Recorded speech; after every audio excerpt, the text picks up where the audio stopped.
We're live. Welcome back, world of Cairne. Dun dun dun. Good evening, everyone. Evening. This is episode 2 of our newest chapter, Island of the Lost. I like. Ooh. We had an exciting session 2 weeks ago. Not only did we get to introduce our Volrestad companion, young Miss Evelyn, who loves chocolate. Which, relatable. Relatable. Yeah. We're very relatable. The real question is, does the Volrestad love dark chocolate? 60%, 70%. I feel tested. I'd imagine that's the only kind of chocolate available in this world. Isn't milk chocolate pretty Probably, right? modern? You know what? Probably. Because the world is so incredibly harsh And bitter. and bitter, milk chocolate is going to be a thing. Okay. This is my act of kindness to you. The gods left us with but one boon, one proof of their divinity. Milk chocolate. Milk chocolate. Don't ask where the milk comes from. Yeah. Now I'm curious. I'm looking it up to see if milk chocolate was available in Victorian times. That being said, Probably yes, and I probably made a right fool of myself. no, not There's a everyone difference knows between that. being available and being prevalent. This is true. 1875. There we go. Invented. We're good. We're groovy. By Mr. Cadbury? I actually grew up right near where Cadbury's is. I was gonna say by the Aztecs, but you know, usually you can throw the Aztecs out with any invention and you're accurate. Aztecs were the Chocolate Mayans. certainly, but they cut it with other stuff. This is true. This is true. Mole. But I will say, we did get to experience a tornado last session. That was fun. A non-magical one too. And in this environment, for those of you who've been following the story, a tornado is really dangerous. You guys submerged to avoid it very intelligently, but took a ballista bolt through one of the windows of the Orti. You did manage to patch the leak, if I remember correctly, using a table, was it? Something metallic. We used a plate on the hole on the Yeah, that was it. bulkhead. That's right. They were not yet able to implement the table fix That's because right. things started going wrong very quickly.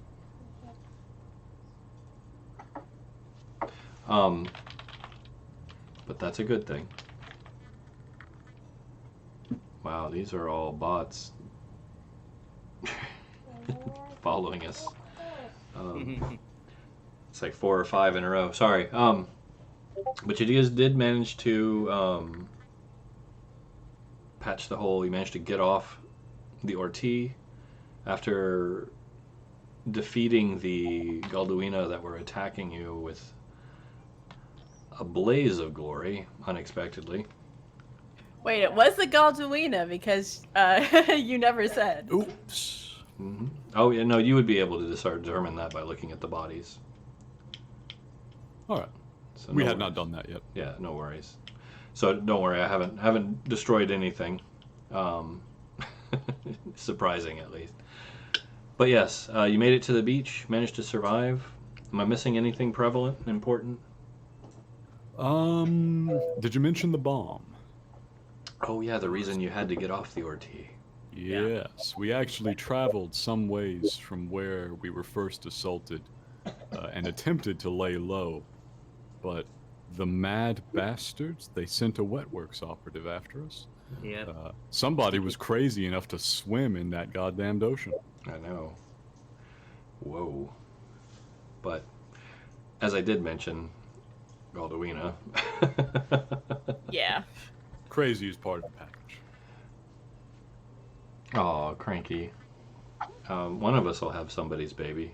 We'll work that out. Anatomy notwithstanding. I appreciate it though. So we are on the beach. I believe the storm was still kind of raging a bit. Am I correct in that?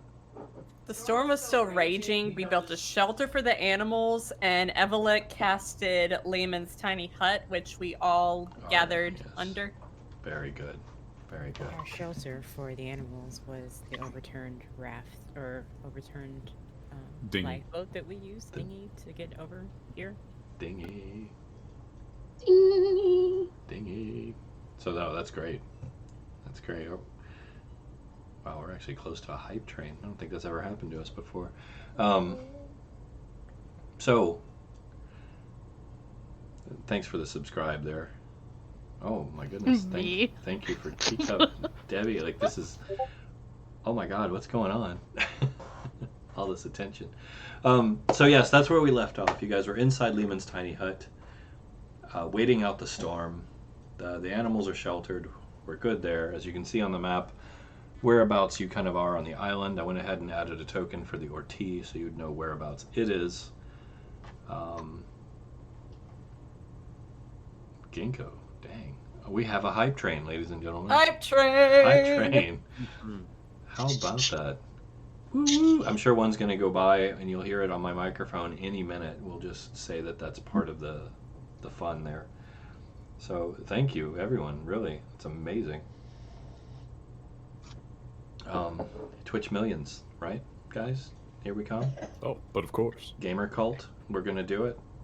And it's September, so you can always gift sub too. This is true. This is true. See. So let's pick up from there. I will say that by the time you exit the hut, the storm has subsided. It's still dark and cloudy and gloomy as ever, as it always is, but at least the rain isn't lashing holes in you.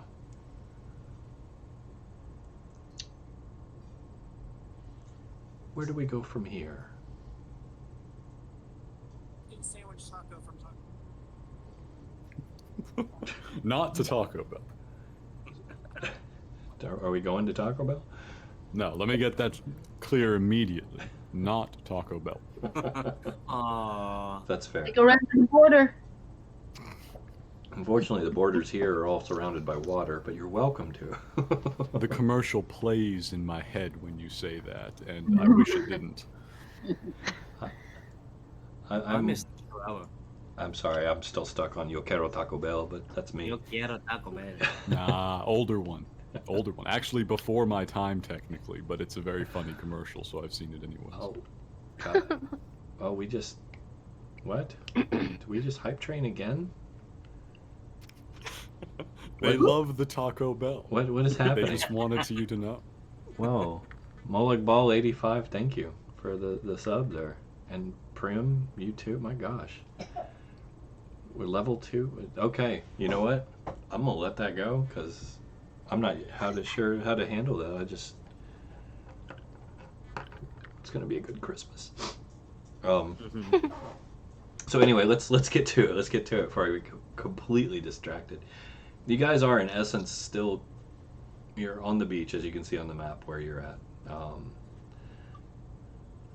Evelyn, I believe you have hinted to having some knowledge of the island. Am I correct in that? Yeah, there's no Taco Bell. There's no talk about it. And there is a chance that she's completely lying, just to throw that out there. Yeah. She wants to keep the Taco Bell for herself. She's actually the BBEG of this entire campaign. You guys just don't know it. But yeah, you guys also have your knowledge of the island from your initial sweeps around. The screams in the distance towards the volcano are very loud still. Some of them closer than you'd probably like to be. Once again, just a hideous cacophony of various levels of emotion, from hatred and anger to lust and strange weirdness and deviations from anything good or proper. Ding, ding, testing, testing. It works. It does. Anybody there? That's the Taco Bell ringing. Yes. Perfect. Exactly. Our internet actually just blipped for no reason. Yeah, so we probably lost a lot of your description there. I was just talking about the screams in the distance. Oh, good. Yes, those are so comforting. Yeah. Here. No. Still the middle of the night, right? Still, yeah. Still pretty late. And you guys are in the dark on the beach in the open. Some of you can see just Suppose we fine. wait out the darkness, rotating which Finnick gets to sleep inside for a little bit, but keeping Archibald in the Leoman's tiny hut. Yeah. Are you guys going to continue and just do a camp, or? Yeah. Really feels like camping time. All right. How long a rest are you looking for? It's nighttime, The so a hut can long go one. for 8 hours. Okay. So you want to do like a long rest then? Mm-hmm. Mm-hmm. Okay, that's fine. I will make a couple rolls. Yeah, listener will be keeping a stalwart watch. 1, 2, 3, 4. Evelyn's going to be selfish, and this is the first time she's slept in quite some time. So she's gonna sleep for a long time. Okay, that's fine. Oh no, he's rolling the d12s too. Oh, I did roll d12s those last two. Let me re-roll those. Okay. Those were meant to be 20s. Okay, I was Don't about to tell say, us. d20s could be anything. d12s mean death. So, is it just listener on watch? No, Uki's gonna take a watch shift. Okay. So you guys, I believe, mentioned 8 hours. So, Yeah. what hours are you taking watch, Uki? Out of the 8? I'm probably gonna.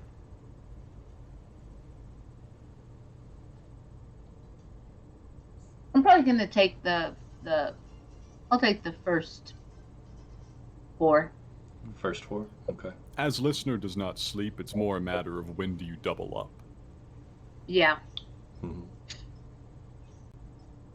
I'll take 2 as 2 hours. All right. So Uki 2, Wilhelm 2, like So that. she'll take 2. Saoirse 2.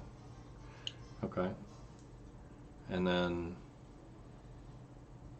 just kind of let it ride from there. 2, 4, 6.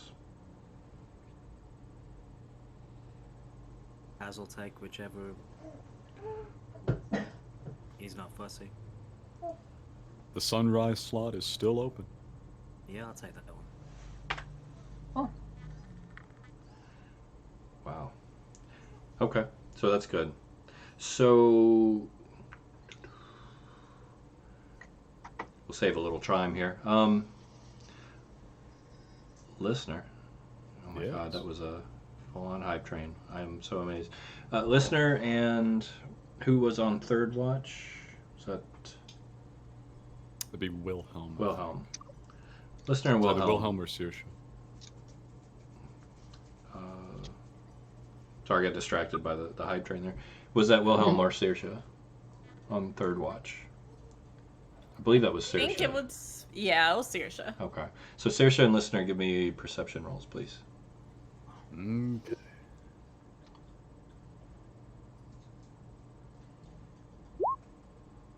Good. Good. Listener's very perceptive. Saoirse is too. All right. Let's see. Dun, dun, dun. Where are you? Oh, there you are.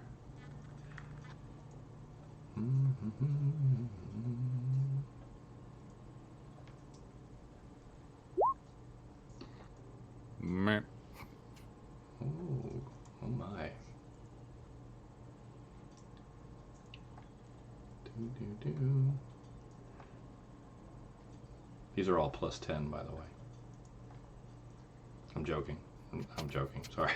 I'm joking. Totally joking. All right.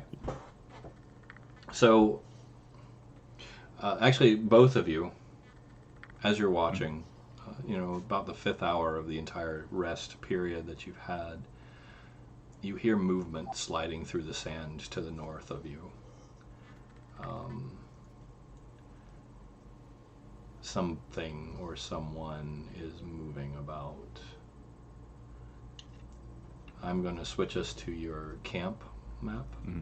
I'm sorry if it's not entirely accurate, but it'll sort of suit our purposes for now.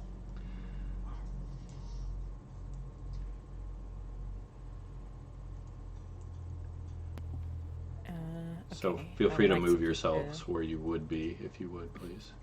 Keep the Phoenix under the boat. Keep the carrier as covered as possible. So we'll put him here. Put the Phoenix all in one little area. Mm. Have them under the thingy if we can. So they're all nice and shielded from whatever parasite was digging into the carrier ant last time. Mm-hmm. I guess like a Poor Archibald. can't really get him all the way under there, but it's the idea. You've got the idea. That's fine. What's the radius of Leomund's tiny hut?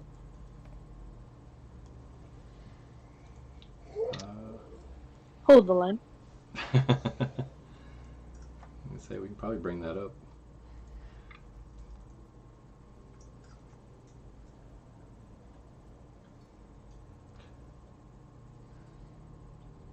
And also, just so that there is no confusion,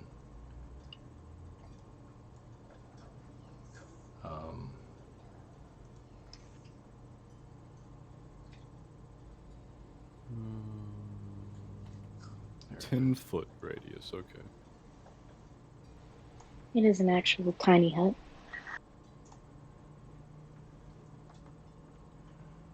There you go. 10-foot radius is a 20-foot diameter, so. There you go. So I also put the north marker on there so you guys, there's no confusion when I use directionals. So just the two of you are awake, correct? Saoirse? I believe so. Saoirse and listener, okay. Mm-hmm. All right. So make sure you two place yourselves specifically. I'm assuming pretty much everyone else is pretty much crashed out. I'm just checking to see if the Leomund's tiny hut is transparent from the inside. It's It is. the It description's is. up there. Yeah, I'm in, just reading through it. 120. Okay.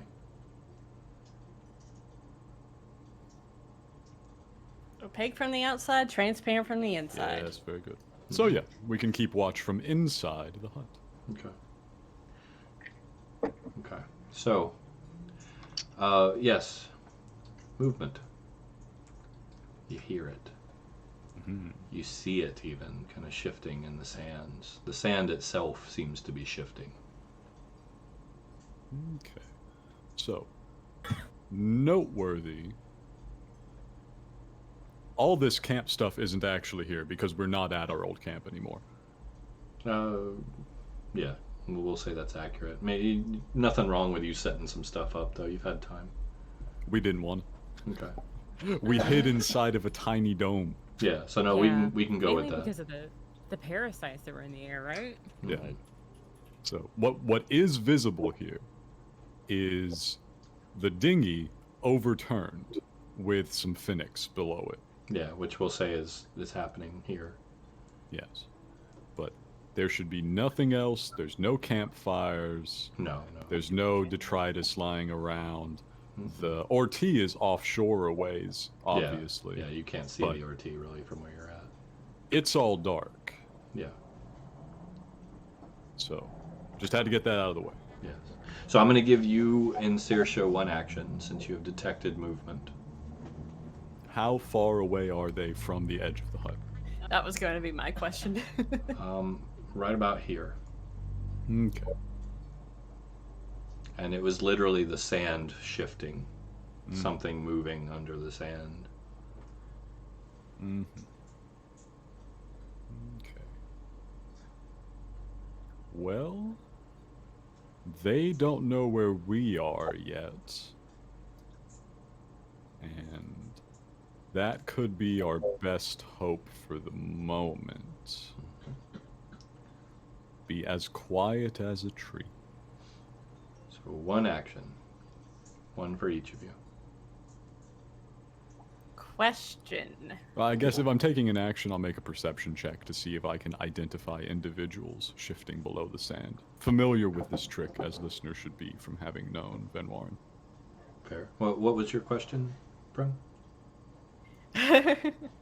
Well, I didn't ask it because Jacob interrupted me. That's all right. My question was going to be, for the weird rack, can I exclude allies from its effect? It does not say in the description.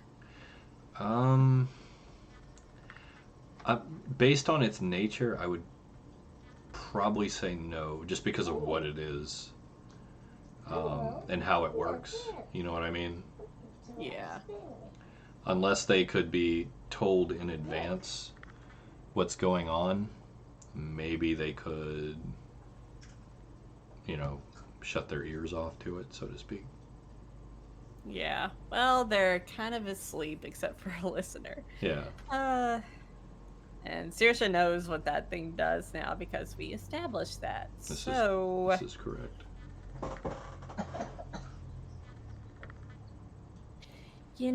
I've got some airworms left, so I am going to drop an airworm on all 5 of those mounds and give them a this. Okay. So you gonna start playing Red Ribbon? Yeah. Okay. I will say, just to be safe, there are 4 mounds that you see. One of them went Okay. undetected. All right. Well, Speaking of that, So yeah, you start your song. Listener, you wanted to do another perception roll. yes, I wanted to try and identify the number of Galduina moving below the sands. Okay. Like I said, you can see 4 based on your roll.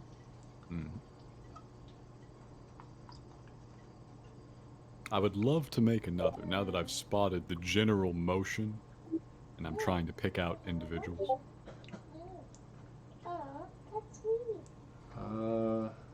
Okay. I'll give you one more shot. Okay. Meow. Not quite. All right, 4. 4 is fine. And then on top of that, I will check how invisible I am right now. Little baby. Just a little girl. Yeah, go ahead, make your roll for that as well. I rolled a 0. Wow. How often do you get to see a 0? I think I have advantage, but man.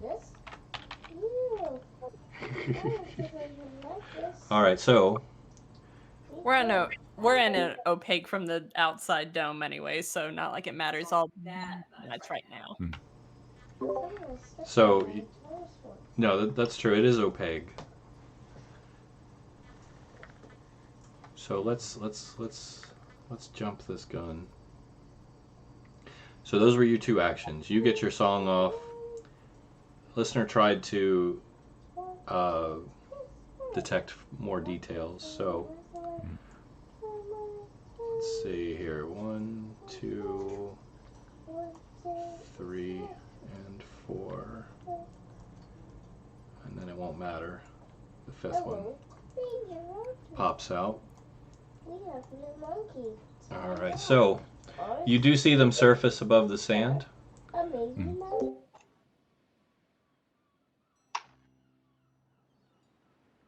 With that, can I drop an airworm on the 5th one and try to get it into a lull too? Well, that would be your actions for now. They've come up, and before you do anything, they are coming up out of the sand and breaking into a run for where the Phoenix are. So from here, we're going to need initiative rolls. Let me get the thing up real quick, and don't forget to select your token. I'm going to clear everything. There we go. So what was that action that we took? Because 4 of them should make a wisdom save to see if they fall under the lull of red ribbon. Oh yeah, no, I'm about to do that. Don't worry. Okay. I just want to get the initiative rolls out of the way first. All right, so bear with me here. Roll 20's being wonky on me.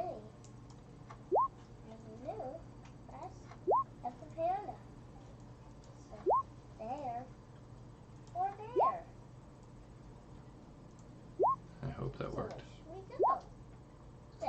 Yeah, good. Okay, good. Excuse me.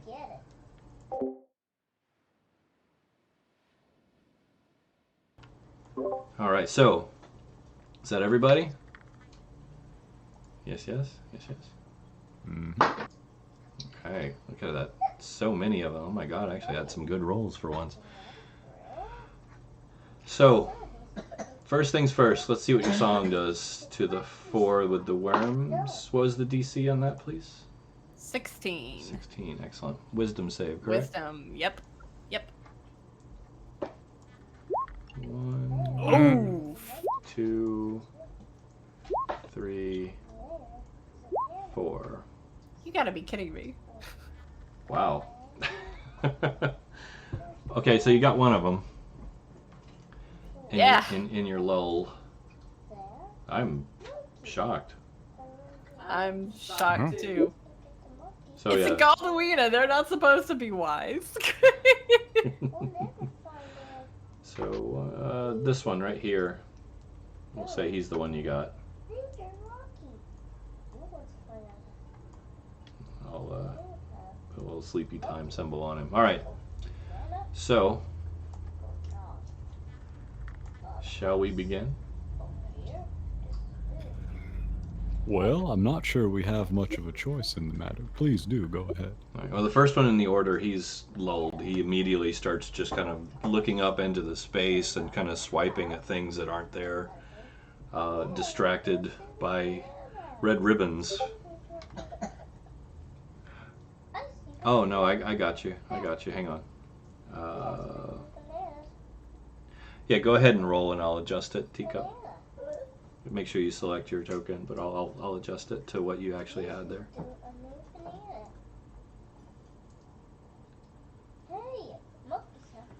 Excellent. 17. There we go. Thank you. No worries. It happens. Believe me, it happens. Alright, so he's distracted. Next up. Of course you guys are going to do that to me. This one bolts out of sight behind the cover, and you immediately hear the Phoenix begin to freak out. You can't see what he's doing, but I am going to roll something here. Okay. Phoenix. Can they run? Can they flee? Can they take a disengage action? Like, is that allowed? If you're gonna order the Phoenix, you have to actually order them, like in character. Because remember, they hold their turn until I order them? You're welcome to. Otherwise, I'm gonna make them react myself. I'm not gonna do anything that's detrimental. Unreasonable. Yeah, it would be in action that they would do. What do you think would be better? Natural recourse for an animal when threatened is going to be to run. Okay. Well, they don't really do like my disengages or dodge actions. It's fight or flight. My hand's off the mouse then. However you think they would act is okay. Where let go. I mean, the carrier ants in here with me, so I can like try to communicate, but all right. it would be ridiculous to do anything else. Do you have their information available? Just their The movement. Phoenix? Yeah, just their movement. I don't. Okay. I have it I want here. to say it was quite a lot. They had like 60. Yeah. The thing is, they can't enter the Lehman's tiny hut if that's still up because. No, they're not going to be all able to there. enter that. They're just going to run. Okay. And we'll have to like round them up again Oops. if we can find them. Which. Okay, so bear with me here. Sorry. I should have had this ready. Oh my god, I've got so much ready and forgot this. Okay. That's okay. I accidentally kicked myself out of the game, I think. Oh no. It's alright, we're still Okay. here. I'm coming back in. So their speed is 40.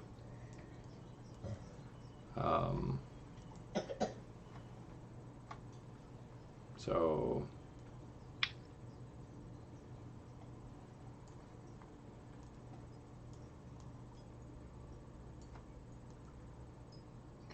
There we go. alright, so he will take an attack of opportunity and miss horribly. I should be rolling on his character sheet, but that works. Okay, so the Phoenix tear off. They're not running at full tilt. You'll notice. They don't want to leave the camp. They still are looking for you. They smell you. They know you're still here. And they see Jeff. So that brings us around to Saoirse. What you got? Okay, so the one that tried to get the Phoenix I cannot see right now, right? He's behind full cover. You know where he is. You just can't see what he's doing. Okay. I just asked for line of sight purposes because I'm going to, since I'm still playing Red Ribbon, and I'm going to drop an airworm on the 3 that are still awake. All right. And try and get them again. So these will be my last 3. Okay. So the remaining 3 you can see. Here we go. 1, 2. It's going much better for you. 3. Well, all right. Third one didn't take. Uh-oh. That bullet's getting ready to do some stuff. So this is the same, just trying to. I did it again. You're good. It's very easy to do. You're good. You're just distracting them with the red ribbon still? Earworming them? Yeah. Okay, Yep. so it's still good. There we go. That's 3 of them distracted. Is that it? Yep, that's it for me. Groovy. That brings us to Wilhelm. Sleep. Yeah. Can I see if I wake up? Yes, you can. Saoirse is Great. playing Red Ribbon, so, you know. Mm-hmm. What instrument are you playing? Well, it requires strings, so she's playing, like, her violin. Okay, so yeah. It's got a little volume to it, for sure. Perception check? I am more inclined to do a survival roll. Okay. I'm okay with that one too. Mm-hmm. Go for it. Just a standard one? Yeah. Boom. Wilhelm, you awaken as if from a nightmare, fully alert and ready to go. So just the same as recovering from a prone position. Go ahead. I would like to get up. I think that's, and I get like half my movement. I'm gonna move to Uki, and I think that ends my turn. Okay. That certainly works. Here, let me give us a little more.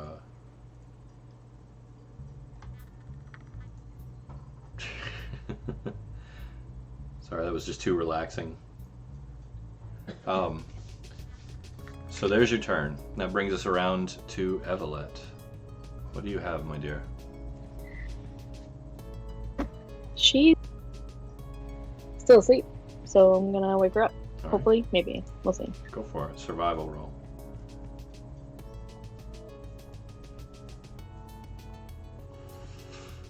You're kind of coming around, but oh, the music's so lovely, and you're so cozy, and you're so tired.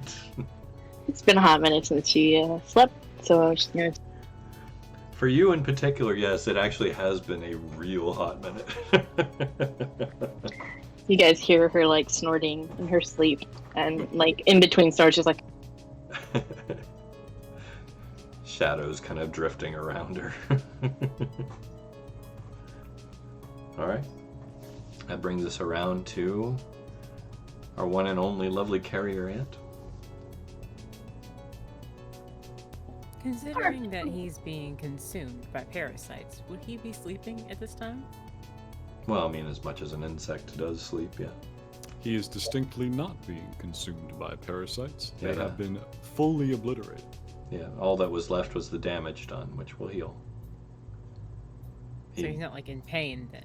Well, he's always going to have that one leg that's a little limp, but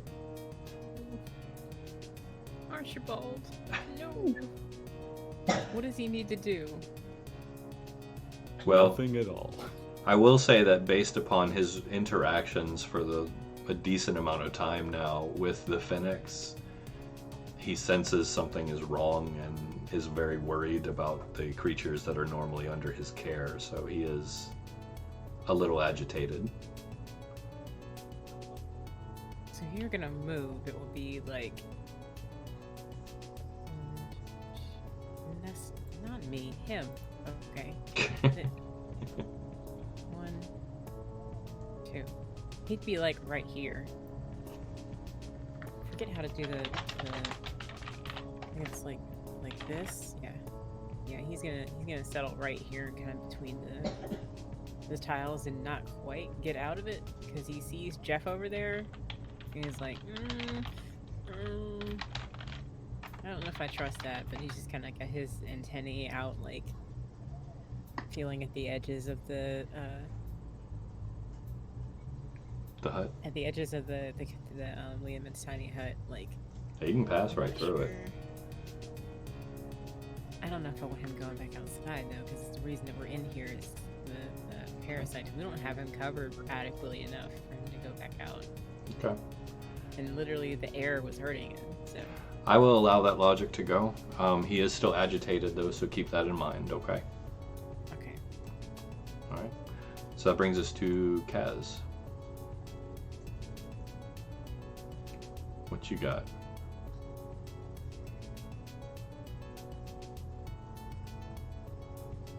Beneficial paranoia. Yeah, you're gonna have no problem.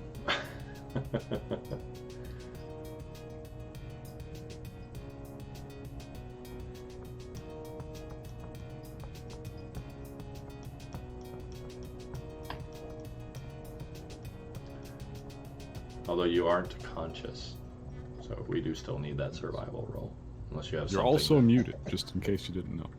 I thought he was being very quiet.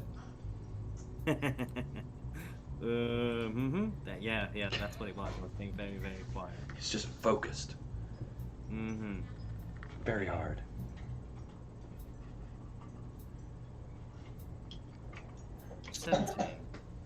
Alright.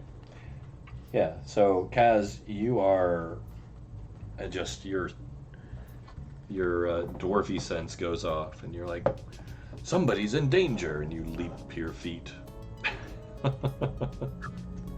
Yeah, as he probably sleeps with his hand resting on his shield, you know. Yeah. Yeah, instantly up. Is there like a entrance way to this hut? You can pass right through it. Oh, you can pass right through it. Mhm. Alright, I'm gonna stand on this edge. And ready myself. Okay. I guess Jeff will come around to this side. Oh, Jeff the Void Lizard has entered the fray, ladies and gentlemen. Yeah. He's such a good boy. He is. All right. Anything else? No. Can't think of anything else I would do unless. Wait, Wait a second, what do I have on me? Oh. Could I possibly throw a javelin? You may. Alright, I'm gonna throw the javelin at the one that kind of threatened the Phoenix. Okay, he's on behind total cover. Ah, okay. That's actually where the dinghy is, so he's actually behind the dinghy. Gotcha. Okay, then I won't throw it at him then. No, I'll just ready my my spear. Jeff will ready as well. Okay, you can still throw at one of the other ones if you want.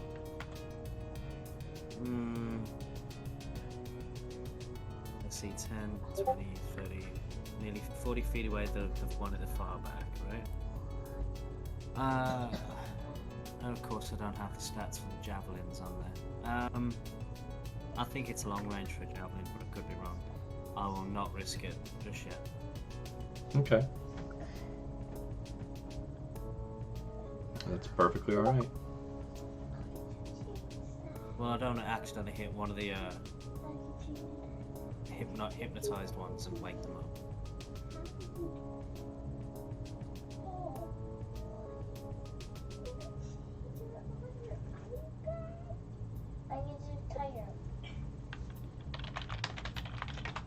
Alright, sorry, say that again. I was answering a message.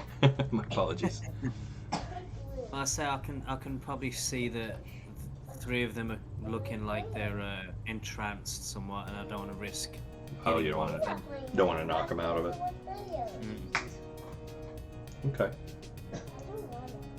That works. Quick question though.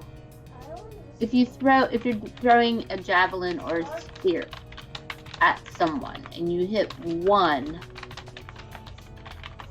it's only going to be one necessary. It may just be one that you waken. You wouldn't necessarily waken everyone, correct? Yeah. Correct. As opposed to firing a gun, you fire a gun, you're going to wake all. You could wake them up. Is that correct from this particular? No. No, not with this. It would take damage. Yeah, airworms are really special.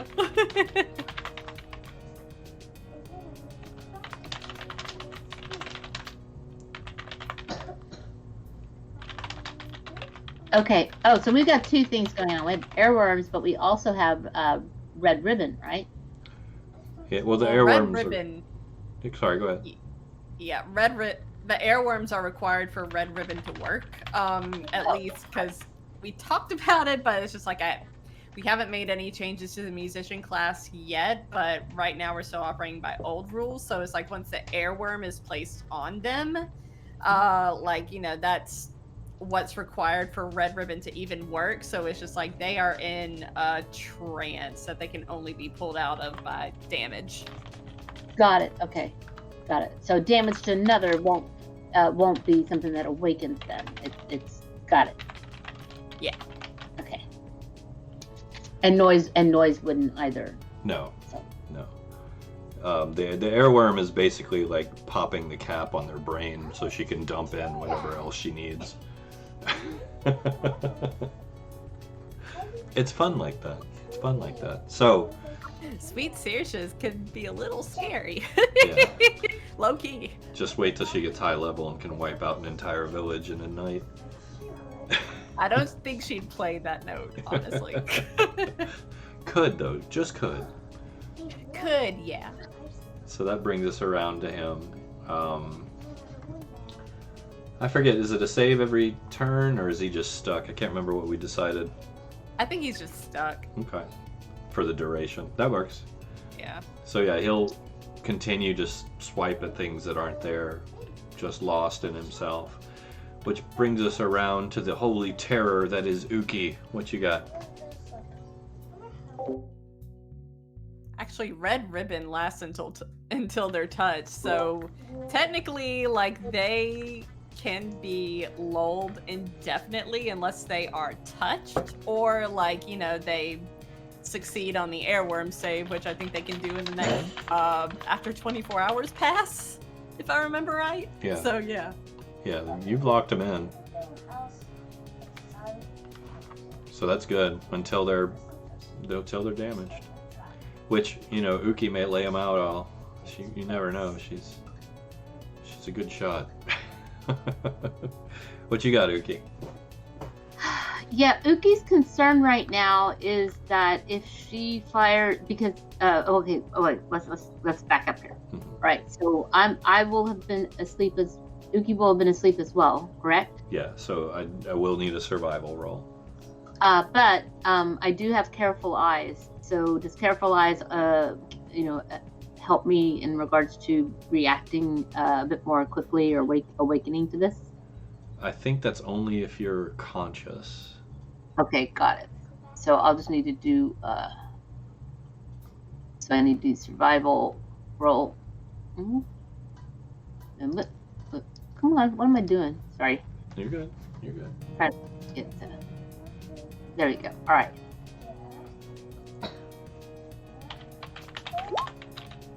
Nice. Uki, wide awake. So wide awake, looks around, and goes to reach for the pistol at my side because my pistols are always loaded. But realize that the Phoenix, where I'm at, I can see that they are darting off, right? Yeah, you can definitely see that. So I just kind of get up. I see they're running. I see everyone else, and I just kind of will move. I'm going to move over and kind of circle around over closer.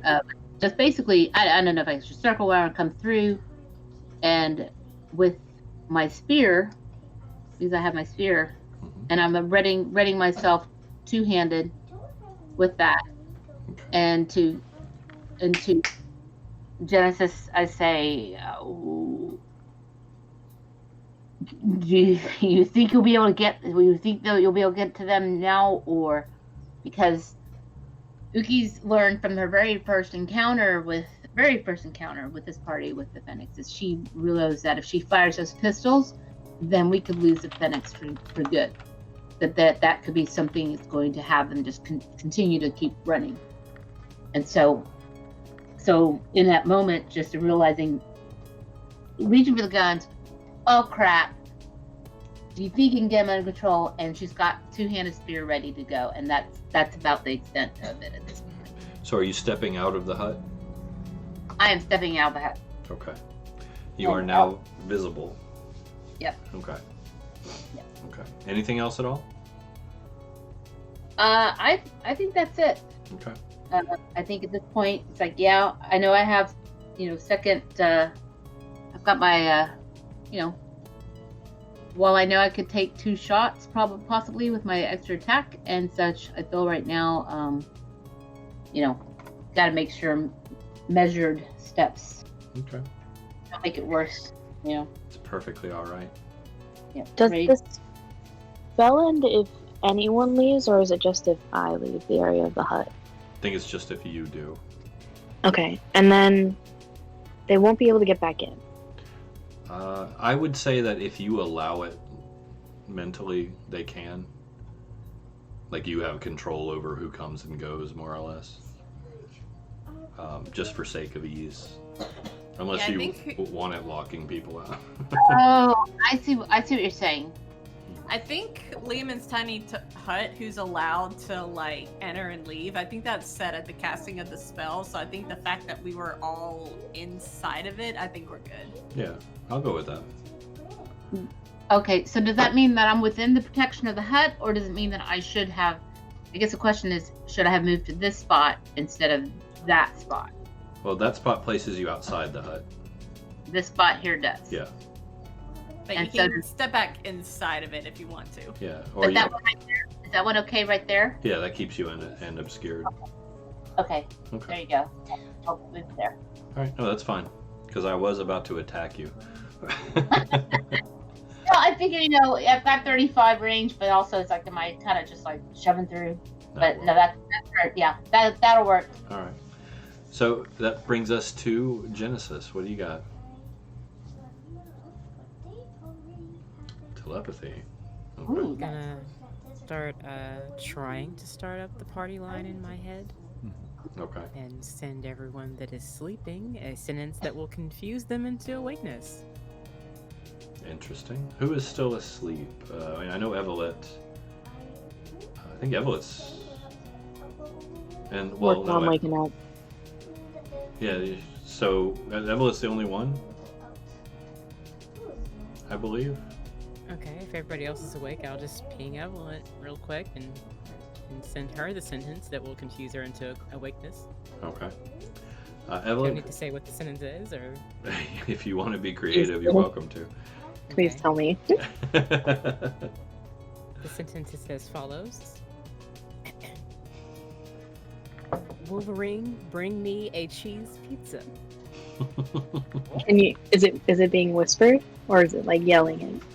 It's yelled, but ironically, I have 2 fingers on my temple as I say the line. So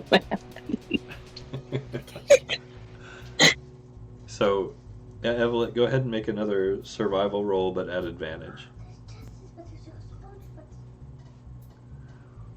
DC 12.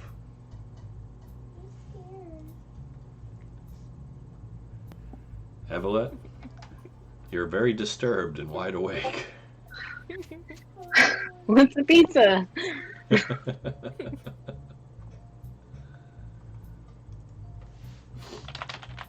So, Well, You that's are- My, they're. I don't know if they're rolling or not. no, that's good. You're good. So, yeah, you woke Evelyn up. She's up. Okay, Yeah, was she willing then yes, to be awoken? I assume. Unless, would you like to combat that, Evelyn? No, she's totally gonna wake up. She's gonna look for whatever this pizza business is. That's fair. Okay. All right. Uh, That brings us back around. if she's willing, that's a bonus action, so I can still do an action. Okay. Um, This is true. What do you want to do? for my action, I wanna. Am I allowed to like 1, 2, pop out, see this one, and then this one? Psychokinesis. Which one are you trying to hit with psychokinesis? This one? All right. So,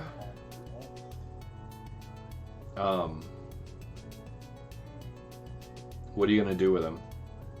Just deposit this one right here for Jeff to get. You're gonna lift him up and move him? Yes, I would like to place him exactly here so that Jeff is like, oh, who's this? And gives him a very evil hug. All right. Let me see. I believe he was meant to get a strength save on that, much like telekinesis.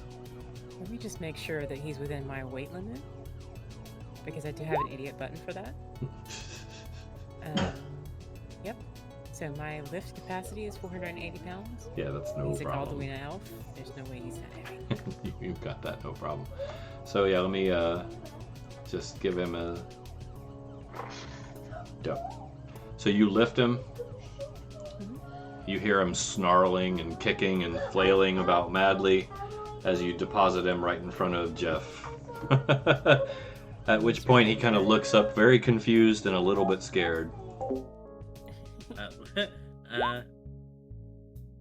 Yay, Jeff does max damage with his aura. And how much damage is that? Back in.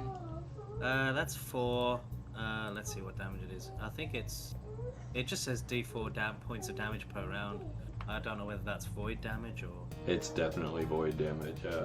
He immediately begins to scald his flesh. Jeff looks at him hungrily. Remaining movement to get back in the circle. Is softening him up for digestion. Delicious. This is the saliva. Alright. So, Return. that brings us around to my boy here.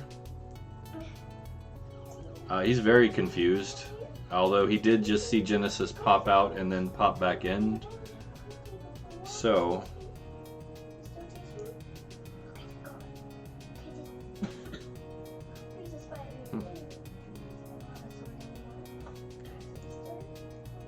he comes right up to the edge and starts looking at the opaque surface, kind of testing it. Did that one make the save to resist? Which one? To resist the earworm. Did that one? Yeah, Yeah. He made the save. Oh, okay. Sorry, I missed However, Uki had a held action. So Uki, if you want to strike at him, you can lunge out with your spear. You're welcome to take that attack. Yes. That'll be hilarious. Just a spear that randomly sticks out of the face of the bubble Sorry, and then I had pops back in. sorry, I had to go grab my other glasses. Yeah, I will definitely. I've got my spear ready, two-handed. Yeah, go for it. Let's see what you got. Let's see what you Okay. got. Let's see what you got. Let's see. We can do these. Jeez. How? Solid hit. Very solid hit. It certainly nails him pretty hard. You can see him kind of retract in surprise and look down at, the fresh wound that tore through the weird-looking, uncomfortably treated leather that he's wearing.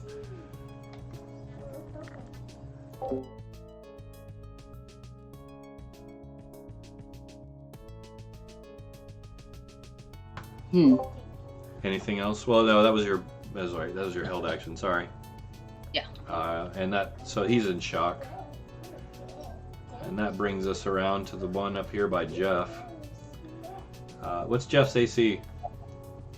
Oh, Jeff is only AC 11. So he's going to take a swing at Jeff with a large bone blade. It bounces harmlessly off Jeff's thick hide. What? You guys are doing good. All right, listener, you're up. Bones? Ha. I eat those. This is probably brunch. Crunch.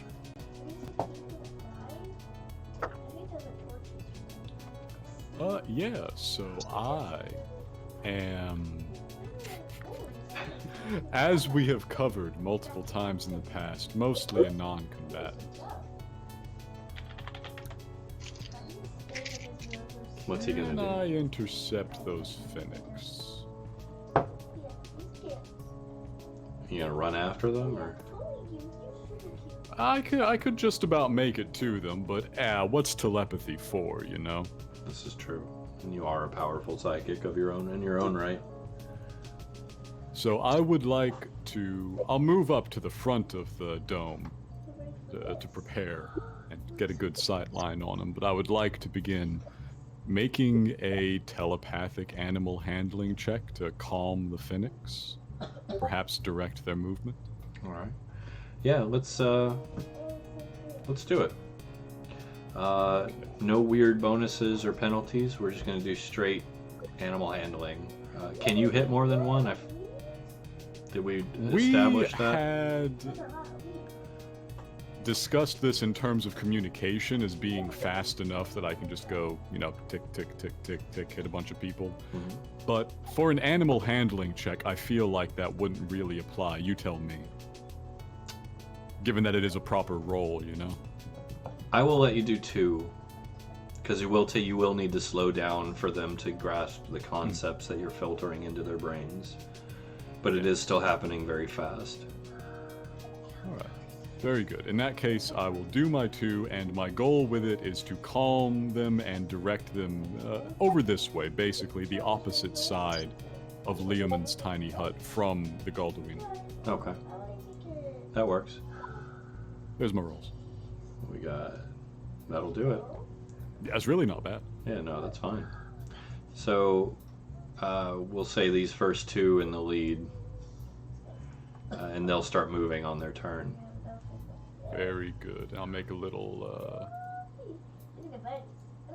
X right there. That's where I'm trying to put them. All right, so dumped on, and back to the Phoenix.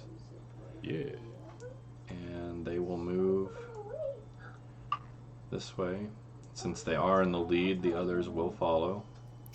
Love to see it. They are still kind of social animals, so that works. Mm-hmm. All right, Saoirse, you're up. All right, so since we established that once the airworm is on the peeps, I don't have to keep playing it for it to stay on. I am going to start up another song. Start ham boning it out. All And right. I think you know this classic. Oh, Built Upon Rubble. Very classic. Everybody keep that in mind, please. Mm-hmm. You have advantage on your attack, and that is my turn. Yes. Very good. Yep, she's ham boning. Which I love the concept. All right, that brings us around to Wilhelm. I mean, she doesn't have a drum, so. This is true. We're going to have to get you one. Yeah. A bodret. Burp. Yeah, get you a good bow run. You'll be doing good. Yeah. I am gonna move there, Okay. and then I am going to hold action in case one of us gets hurt. Okay. That works. Evelyn, you're up, my dear.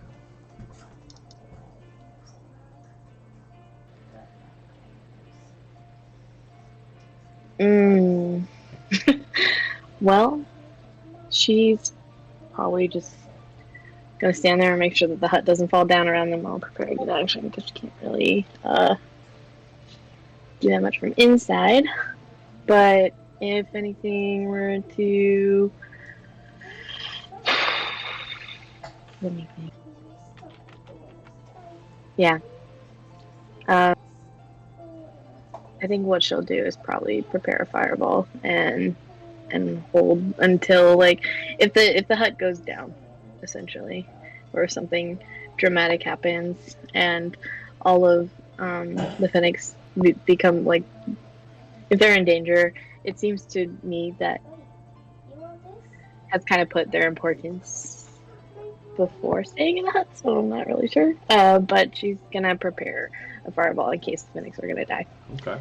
A fireball will solve many problems.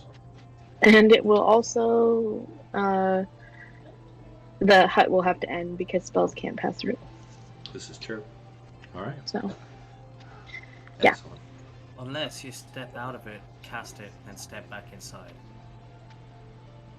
If I leave, it goes down. Yeah. She's holding it.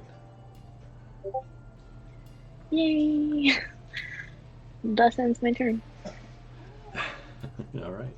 Excellent Carry choice, on. by the way. Excellent choice. Archibald. Still very antsy. And he can see one of the Galdawina right outside now. Boo. But he can probably see that the Phoenix are the other way and calm. Yeah. So he will either concern himself with the Phoenix or concern himself with the things endangering the Phoenix. Can Your a carrier choice. ant attack?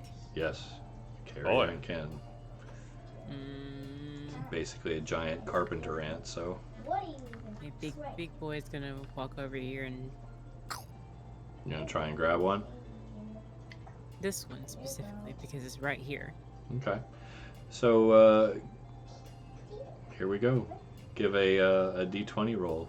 +4 if you want to add it to it. It's flanked to all get out with everybody on its side, so it seems like a smart choice. 15? That will definitely hit.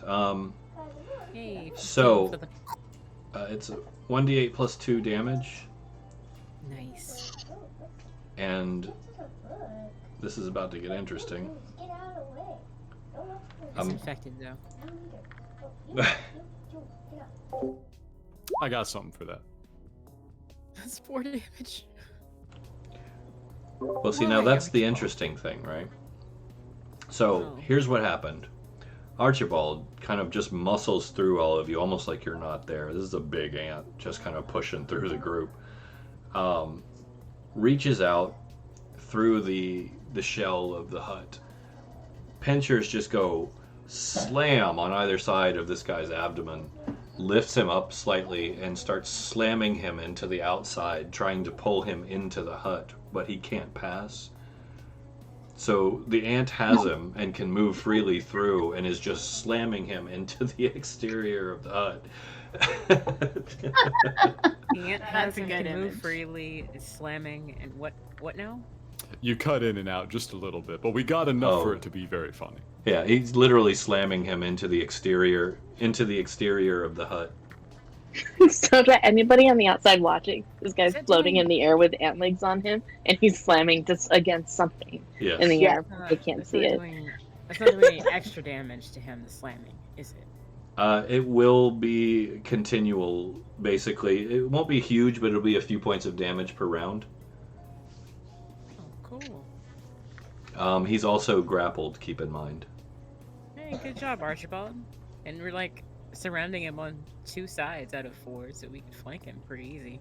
Oh, he's going to be a pretty easy target from here. But that does bring us around to Kez. Alright. Well. So, at this level I get 2 attacks, right? Yes. I'm just wondering. Nah, okay. I was thinking, can one of those attacks be by Kaz himself? By Jeff, rather. Is Jeff not in the initiative turn? Apparently not. Okay. Well, for ease, we'll say he can go on your turn. So, you have your attacks. Kaz and Jeff has his own. Alrighty. Well, I shall just give this guy a good poke with a spear then. All right.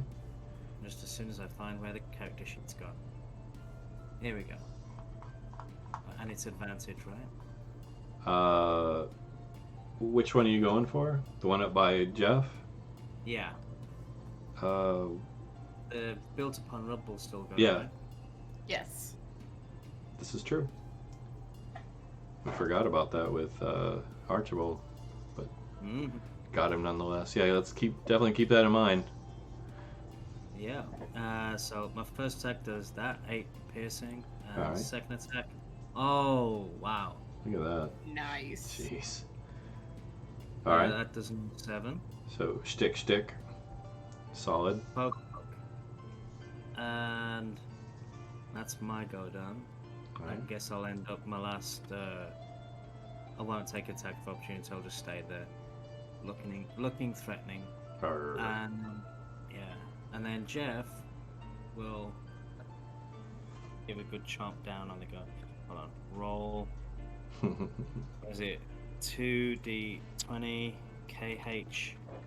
Is it KH1? Keep highest 1? Yes. And then +4. And this fucker needs to take some more damage too, doesn't he? Okay. But Yep. with advantage, both dice rolls are a 6. Okay. Good job, Jeff. Nice. So. Yeah.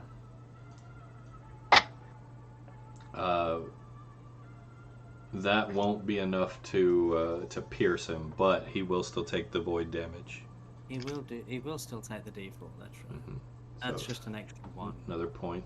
So that's 16 total for your round. Still not bad. All right. So we've got. Is that good for you? You good? Yeah, I think I'm good. I think 20 damage to that guy in all overall. That's pretty good. No, not bad. Not bad at all. All right. So he's derpy. We're good there. Uki, you're up. Okay. So I still have my spear in hand, 2-handed, and I say, "Good Archibald, hold." Which I don't know if Archibald's gonna listen and do this and just hold. And with that, I'm going to take 2 hits on this one right here with my spear, All right. 2-handed. And you said added, and that should be an Added advantage. advantage. Definitely. There's number 1. That hits for an additional 7. And then there is number 2. Look at that crit. Beautiful. So excellent. And another 16 total. He's bleeding pretty profusely. He looks pissed off. Oh, I bet. All right. Anything else for you, Uki? Good hits, by the way. I just go, good boy, Archibald. Good boy. Awesome. Genesis, what you got?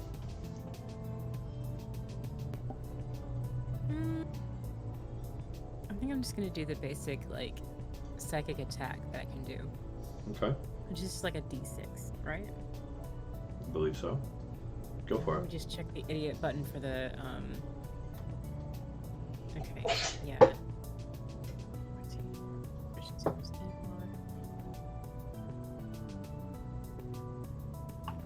You guys are making out like bandits in this combat. And I haven't fired a shot. I know. I don't have an attack modifier? That seems very unlikely. My attack modifier would be proficiency plus intelligence, right? Which is 6, right? Yeah, that sounds fair. Okay, so I'll just do this then.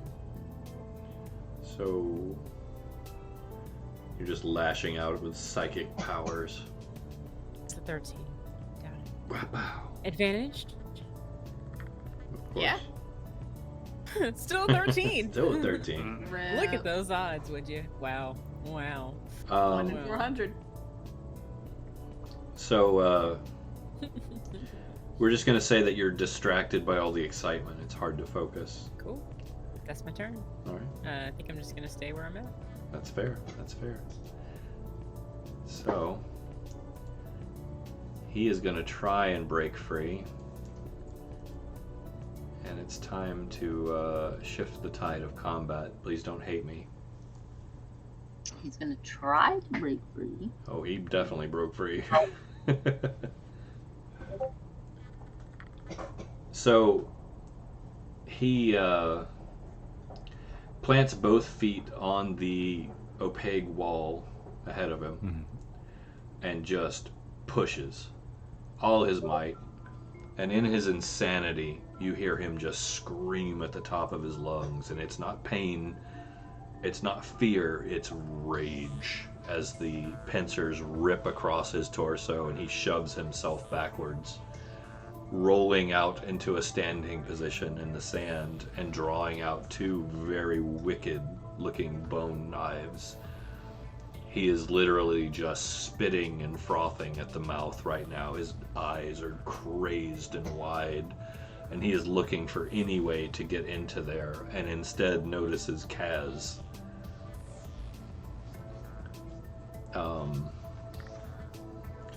His action was breaking free, Kaz.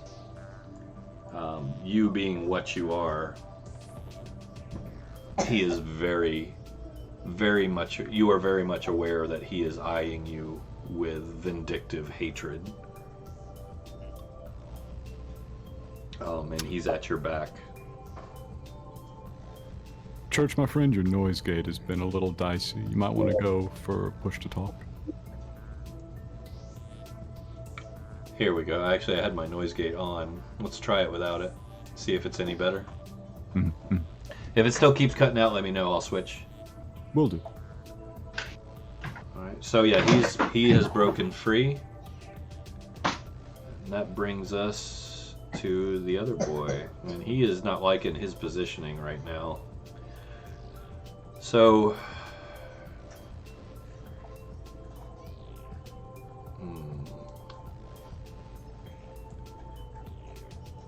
Kaz, pick one. You or Jeff? Me. Alright, take an attack of opportunity, please. Okay. Solid hit. Alright, so he looks at the two of you with his bone sword in his hand, teeth gritted. He doesn't like the position he's in, and you see him just kind of look down, take a little hop, and immediately begin to slip into the sand, almost like it's water. Kaz, in your well-practiced repertoire of tricks, you see it coming and manage to get a stab off as he slips into the sand, leaving a small splatter of blood on the surface. But for all intents and purposes, I'm just going to move him up here. He disappears. Alrighty. Solid hit, though. So, listener. Yes. What you got? Well, I live a simple life. Simple's good. Simple is good.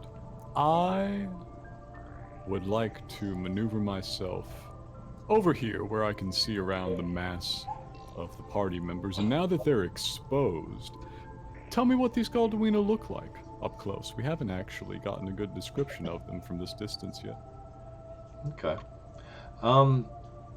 Now, from your experience, what you remember from the hive, let's say, they're not too unlike other Galduina, but since you're actually taking the time to observe them, I want you to give me a perception check.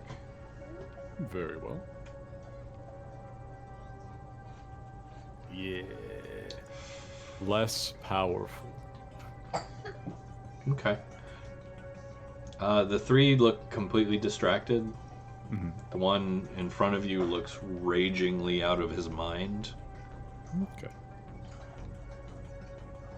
Now, I will say, may not change the effects from the roll at all, but I have reason to suspect that these are not behaving exactly like normal Galduina, that this land has a bit of an effect on creatures that are out in the open air for too long. Okay, that's fair. Are there any outward signs of that listener is able to spot? Because of the way that they're dressed, it's hard to say. Like, they're covered in bones and, like I said, really suspect types of leather and treated skins. Ones that are strangely vacant of hair. I want to get. I tell you what. You are playing this smart. I'm gonna be nice and give you one more insight check. Very well. Here we go. Because I'm such a kind DM. Giving us a chance for the dice to be kind. They're mildly kinder. Mildly, yeah. So, alright, here we go. One. Oh my god. Yeah. There we go. This one? Yeah. Now, granted, your sensory perception is a little different than most. But if it was possible, he made eye contact with you as you were looking them over. For just a moment, you saw his eyes dart and actually focus on you for a second before it went back to acting like he was swatting at things that aren't there. That is not how that's really supposed to work. I should be two kinds of mostly invisible right now. Mm-hmm. Okay. This information has been carefully noted. The listener now suspects that either their sensory perceptions are far, far more advanced than they really ought to be, or they have some sort of psychic ability not too dissimilar from mine, or Genesis's, or any of the many creatures we've come across so far. Well, on a side note, he's supposed to be distracted. Oh, you're right. That's one of the red ribbon ones. Yeah.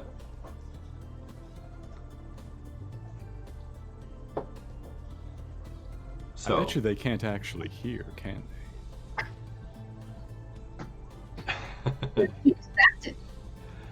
Who can say? All So, right, anything else for you, listener? having noticed this, thank you so much for giving me that. It's very kind of you. I would like to use the free portion of my action to speak with Saoirse. All right. Do you accept the telepathically? Yeah, of course she does. Yeah. Like, listen, contact with Stephen before. Oh yes, many times. Yeah. But you know, you're playing, you're busy. I don't know how easily distracted Saoirse is. She's not. Okay. So, listener pings into your mind and then says, your song should be distracting them, should it not? Yes. That one looked at me. And you get the mental image of the one in the back. Which, joyously, he can actually show you this happening.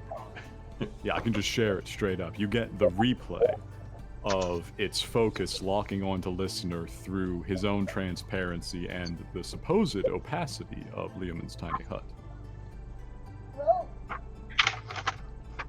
I'm very suspicious. Well, you did step out of the hut. Okay, then a little bit of listener came through. It was not my intent for him to step through. I put myself there up on the corner. Yeah. But we'll say you that's leaned fair. out a little bit. Leaned out to get a better view. Had to get around people. Yeah, so. But it should not be looking at me at all. This information is now communicated to Saoirse. There we go. All right. And that brings us around to Derpy. Supposedly Derpy. Back to the Phoenix, who will maintain their position. Yes. For now. Saoirse, you're up. I mean, Saoirse's just going to continue to play Built Upon Rubble and then step back so she's just more fully cut. No part of her sticking out or anything. So, yeah. Fair. That's fun. Action. All right. Wilhelm still holding?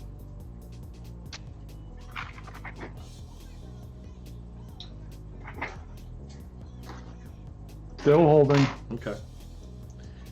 That works. Evelyn. I am still going to hold my action. Okay. Yeah, without. Yeah, there's not really too much that she can do without leaving. So, You're holding for the fort. sake of the hut, for the sake of the hut, I will hold the fort down. Literally holding the fort. That works. All right, and that brings us to Archibald. Disgruntled at the loss of his target, he's going to make a series of disgruntled clicking noises. All right. As he heads over to where the Phoenix were exiting the tent or the hut for the first time. So he's breaching. Okay. Right. I'm trying to be confident that he's covered well enough for this, but I don't know it. I don't even know what his movement is. I'm just gonna try to dash him all the way over here, but... His movement is 40. Okay, so... A dash would be 80, so that's no problem. He goes from here-ish to... Oh, that's his movement. He can move there and then act to, like, calm them. Okay. I will allow it. He's gonna, like... Guys. Chill. You know? Yeah. Bringing those ginkgo vibes over. Chill. But only, like, speaking by him, like, moving his mandible back and forth, like... That certainly works. If ants even do that, I don't know. Clickety clack. Scaling their mandibles up to a carrier ant size, I would think. That's how they sound, but I don't know. Clickety clack. Let all the insectologists or whatever they're called come after me. That's perfectly all right. Entomologist. Entomologist, that's right. Entomologists come after me, write me letters for not knowing your title. I'm sorry. Come at me, bro. Alright, so Yeah. that brings us up to Kaz. What you got, Kaz? Alrighty. This guy's looking like a target. Mm-hmm. I'll give him a couple jabs. Alright, roll the hit.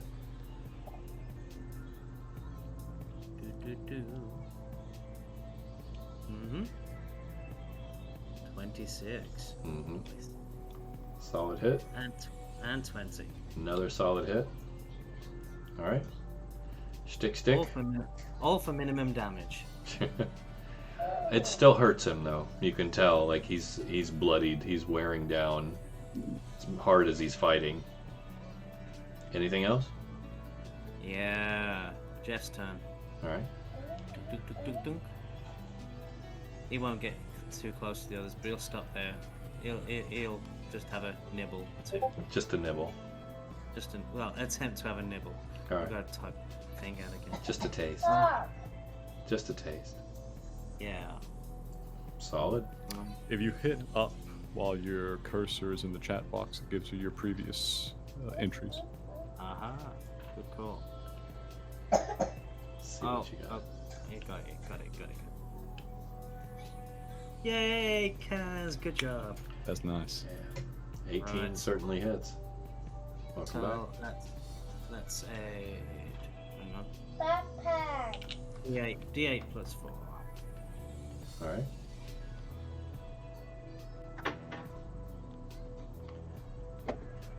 Oh, minimum damage. So another 5 and And another 4 void. so 9 damage total from him and what 12 from you, I think. All solid. All solid. He is buckling. You can tell he's not long for this world.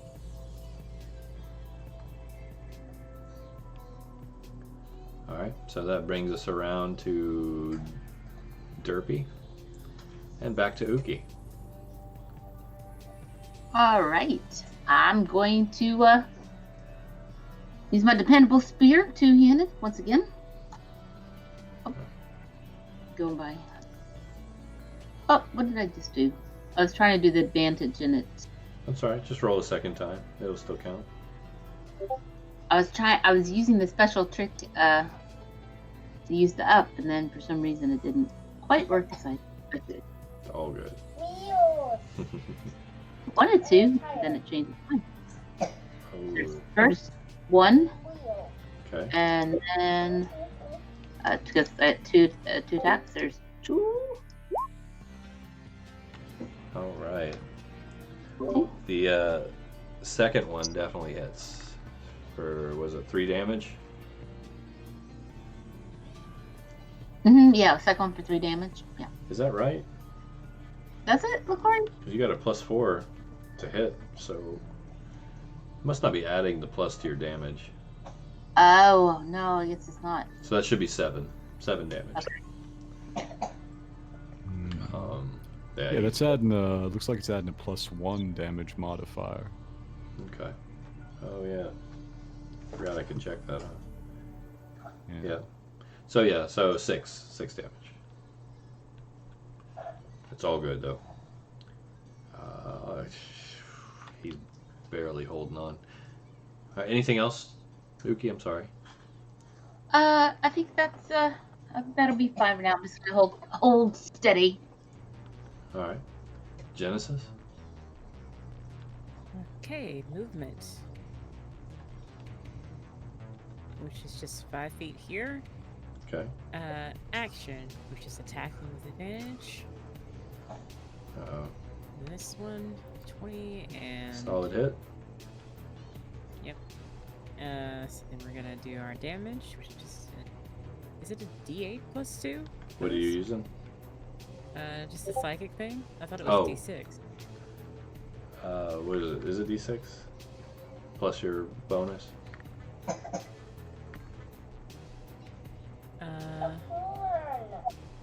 My bonus. my attack modifier? My attack modifier is like a +6, but I don't have a bonus for psychic damage. Do I? I would say add that. Yeah. Add the attack bonus as a modifier for the damage? Is that? Yeah. It's not fair. Okay. So what's the damage? If that's the case, it's a d6 +6. Okay. Alright. 11 points. Oof. Alright, so the first one hit. I added this. I added it already. So 9 damage? Alright, so he grabs his head with both hands, dropping his knives, lets out a cry of pain, and just crumples into a pile on the ground, twitching.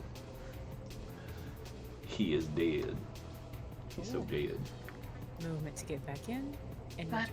return. Bye. He's so dead. Oh, now I gotta add that to playlist. Great. Alright, so he's gone. That brings our slipper. He remains hidden. Listener, you're up. Yes. Well, we've got one dead. The Phoenix and the carrier ant, our dear Archibald, are huddling out in the middle of nowhere. We probably need them. Listener's always been fond of them. We do probably need them. Let me see. Yeah, I can get up over there. Poor listener and his movement rate. Ah, it's so sad. It's deeply sad. I can get over there, but it costs me like a dash. But most importantly, I do have one spell slot that I've been conserving. And I can cast Antifungal Aura once more. Isn't it amazing how lucky you are that you got that spell? Yeah, that's pretty wild. Big fan. Huge fan of Antifungal Aura. Selected well before any fungus had ever really caused us harm. Do not attempt to remember the one that listener dragged everybody out of.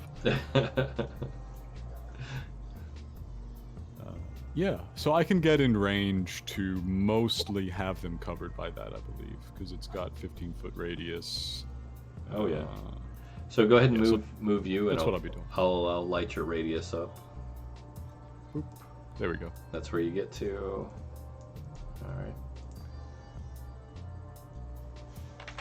I know it doesn't show you guys this, but it'll show on my screen. Yeah, that'll pretty much catch them all. Yeah, it shows me as well, which is handy for me moving things. There you go. All right.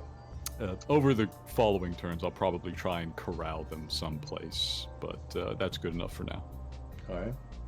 That brings us around to Derpy. Derpy 1. Derpy 1 completely just snaps out of it. Looks at Jeff and Kaz and slips into the sand. Derpy 2 follows suit. That brings us around to the Phoenix. Okay.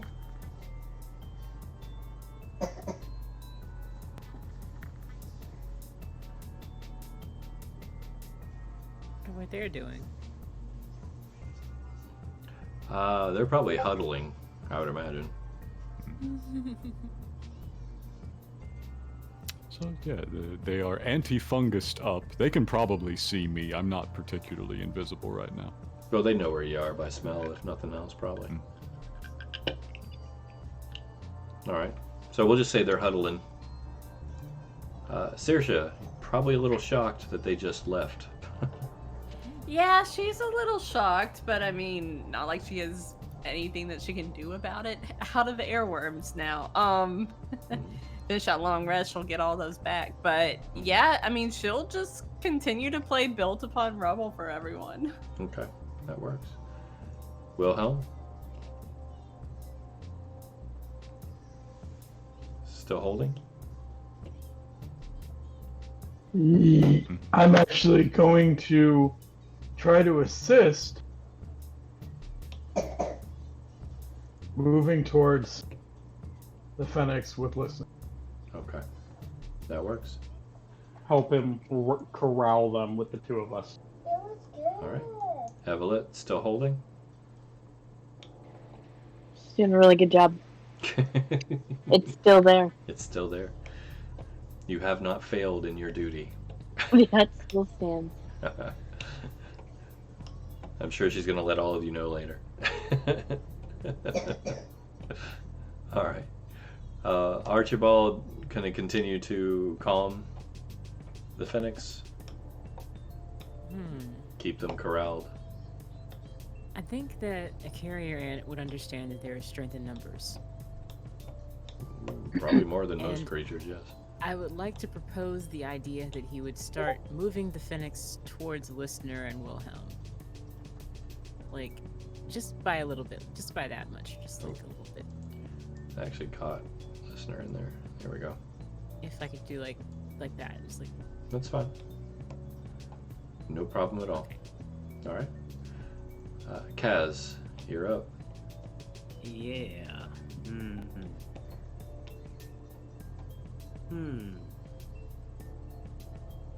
I mean, you just watched one of the supposedly like hypnotized ones like just get up and run off, and you got one left down here. So Yeah, two of them just ran off.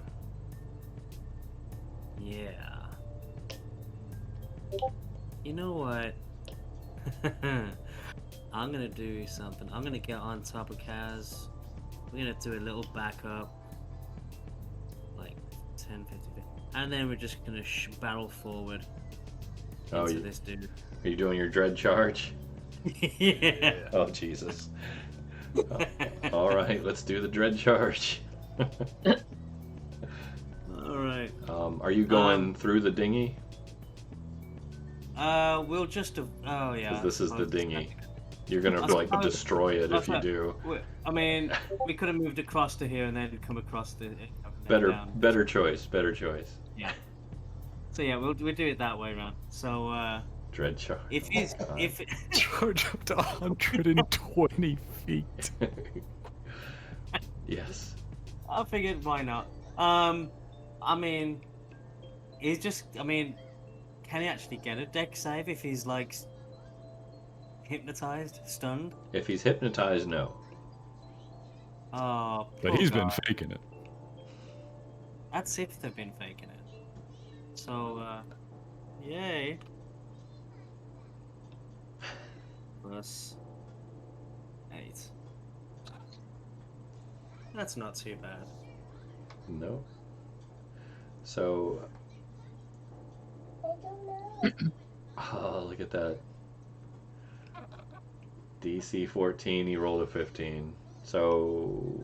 He was faking the being hypnotized then. Yeah, you see him just snap to at the last second and kind of try to roll out of the way, still getting caught slightly in the wake of your charge. So you'll take 9 damage then. Yeah, 9 damage. And and a D4. And the D4. So 11. But yeah, he's definitely awake. Not faking it now. All right. That brings us to him. You are mounted still, correct? Okay. Well, you're still holding your spear. I'll let you give you an attack of opportunity if you want. He's going to slip into the sand. Yeah. Love it. 21. You smack him. Once again, he does slip into the sand, but he leaves a nice splotch of blood behind as he does.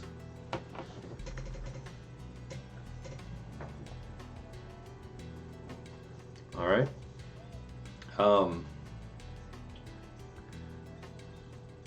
Unless you guys are going to actively search for them, which you still can, but they are retreating. So we can jump out of initiative at this point. Retreating in which direction? That will take some rolls to determine because they did use their sand slip ability. Wow. This is what Kaz is made for. This is true. Cass just fell off his steed. Jeff just bucked him off. Like, bye, bye, bye.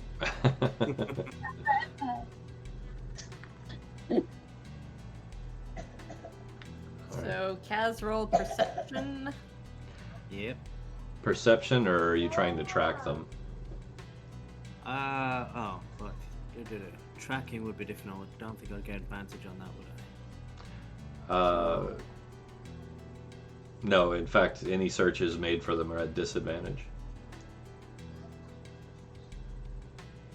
They are really very good at this. It's that sand slip ability. Oh, look at that. Look at that.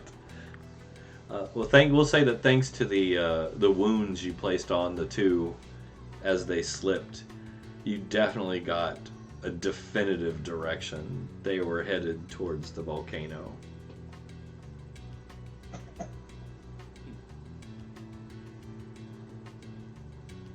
Cool. You definitely also can tell. I'll say with that roll, you can tell that they are like booking it. You get the inkling that they were testing you. They wanted to see what you had.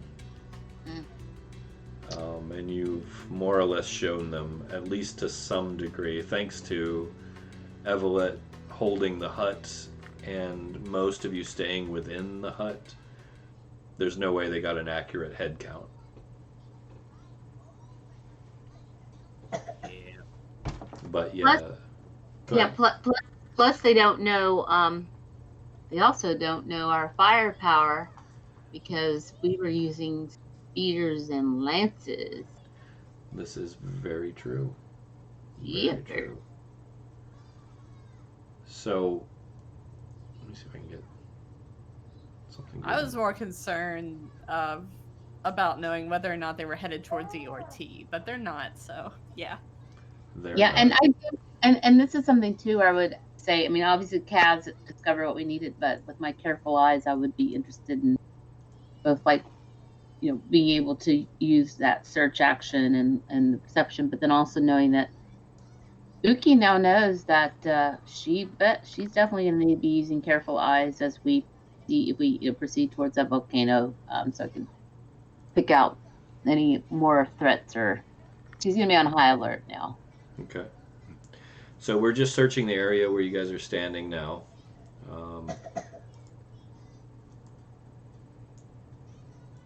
That's about all you're able to determine. Where do we go from here? Things are still a bit dire, obviously. Yes, our rest has been interrupted. It is still, I assume, pretty deep in the night. Yeah, well, it was the 5th hour, so all is not lost. You can continue, and I'll give you the rest of your rest. You guys can go ahead and complete your long rest. If you want to. You don't have to. You're welcome to handicap yourselves all you like. I will never tell you. I would love to get some sleep. Okay. Sleep I is would good. actually love to get some rest. That would be great. Okay. Saoirse will finish her rest. Okay. Yep. So yeah, you guys go ahead and complete your long rest. The dusky gloom of morning will settle.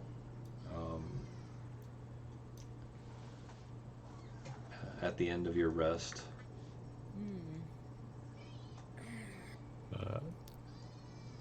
There's a corpse of one over on the ground, right? Yeah, it still remains there. I will say that I specifically turn back off the antifungal aura before I reach radius of the corpse because I wish to examine it. Okay. As I have suspicions. Okay. And when I can get Wilhelm for a moment, I will actually rope Wilhelm into this. All right. Wilhelm? I was just thinking the same thing. What are we doing? Full-on autopsy, or? What are we doing? Listener, as we approach it, is saying to Wilhelm, they did not seem to be truly fooled by Saoirse's magic, and this, I think, makes them more akin to my people. You might blind an Ogham appendage, but the hive mind is far away, and it is not troubled by such things. I wonder if this fungus represents something like us. Just watching through the dome, like, what are you guys doing? What are you Poking a dead body. I... Yes, Wilhelm, tell me. How deep gross. are you going with this? Well, first off, I am suiting up in my hazard suit. Fair. Yes. Listener, would you step back? I would like to check this Yes, one, of course.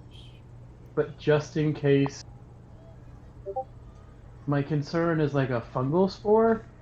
It will explode. Yes, Possibly. I have seen many of this type.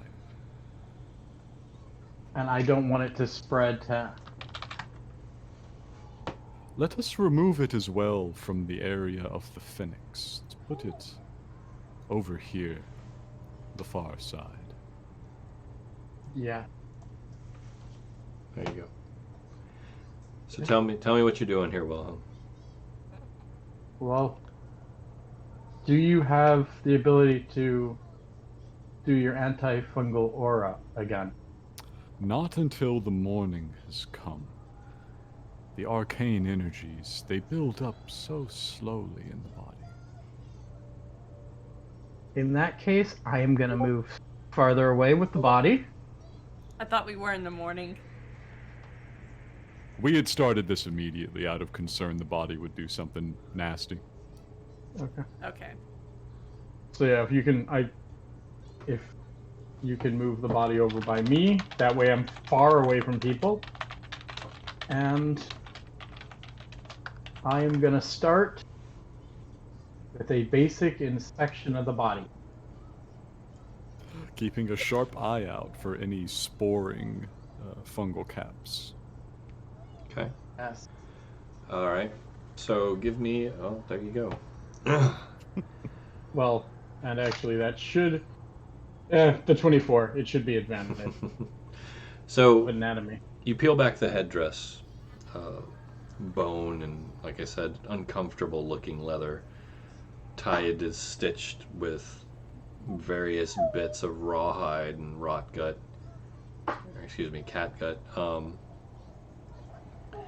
The head beneath. What was it? Hey, Cat gut? Cat gut, yeah. let's do some of that. Not the kind we need, right? Oh, for strings? Right. Same basic principle, yeah. Oh, I'm not over there. Oh. I can't react. I'm not over there. I'm not Never mind. talking.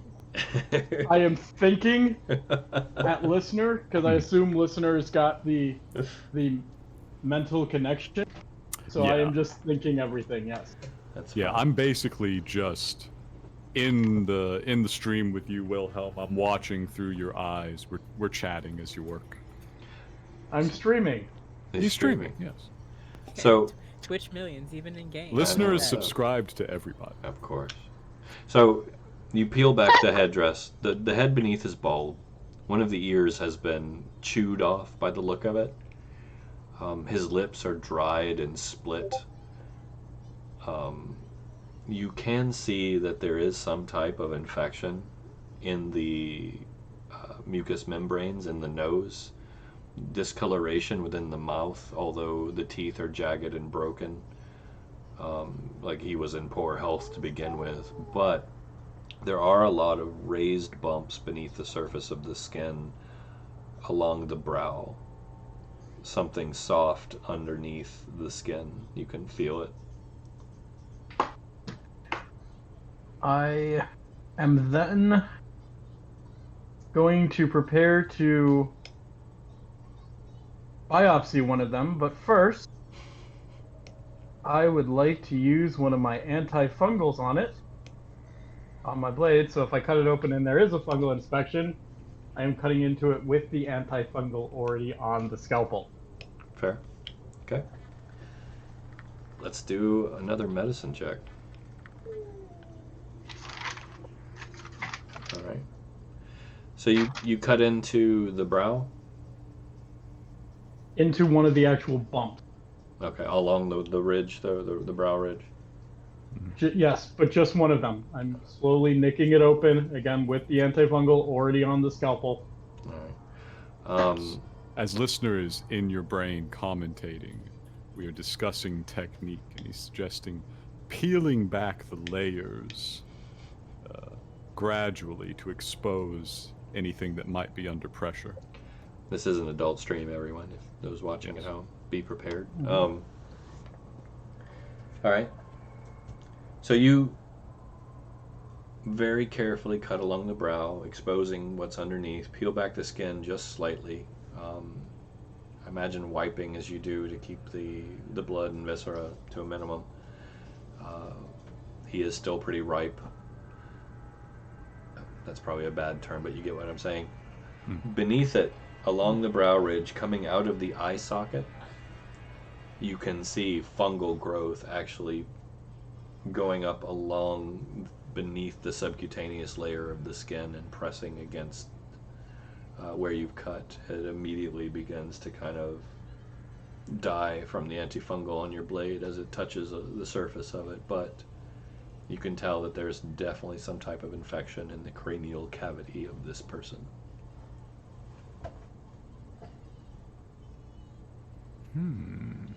Ew. I would like to take scrapings from it. Okay, so you take samples? Yes. Okay. Make sure you include that in your inventory. Samples of fungus taken from Mad Elf. Every adventurer needs one. Something tells me that's not going to be in the Roll20 table of contents, but you can just write it in. Of course. Listener in the chat, I understand this entire cavity, if anything penetrates it for, any creature that does have a skull, this is typically bad. This is often a sudden death. Yes and no. It does things that interact with the cranial cavity can cause different reactions. It can cause different sensations, physical and mental. It can cut parts of stuff off. Lobotomy, for instance. And in the case of the fungus, it can be used to control things.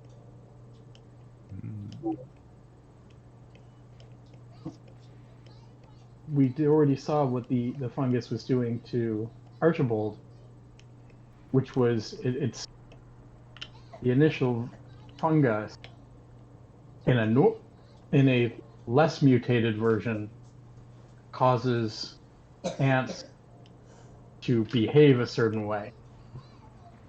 Mutated one could very well be influencing their behavior like you suspected. That would make a lot of sense for what I've seen. Church, I have a funny question for you. Okay. And you did catch what she said there too, right? Yes. Okay. Yes. Evelyn actually does know a little something about these strange Galduina. Okay. What was your question? Back in the heady old days when our only problem was that listener was being disconnected from the OM collective. Yeah.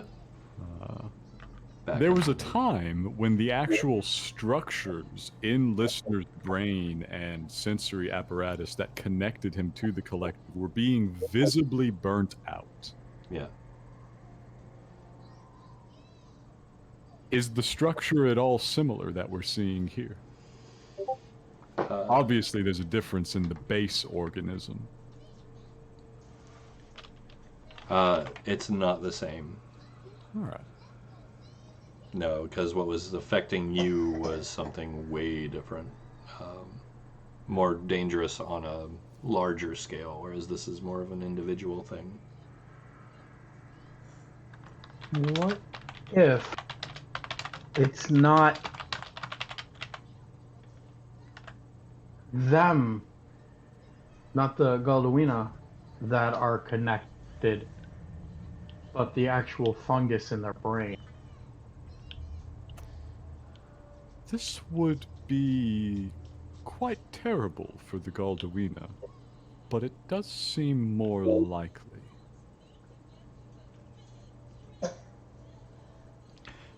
Can you tell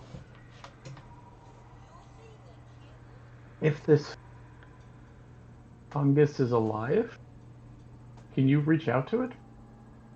And if so, would it be dangerous to you? The last time or two that I have attempted to reach out to creatures I believed to be capable of such communications have gone poorly. He's thinking about fish right now, by the way. Listener's thinking about some fish. It may be less dangerous by virtue of the creature dying actively. One moment. I might have another way. So, Church. Yeah. May I probe for a consciousness? You're more than welcome. Without actively opening a line of communication with it. That's why it had to be a question. That's a little harder because your main mental ability is literally opening a line of communication. Yes. You're sleeping. You're getting your rest. I was about to say that Genesis may be able to do a little more. That's her wheelhouse. I'm just gonna roll over.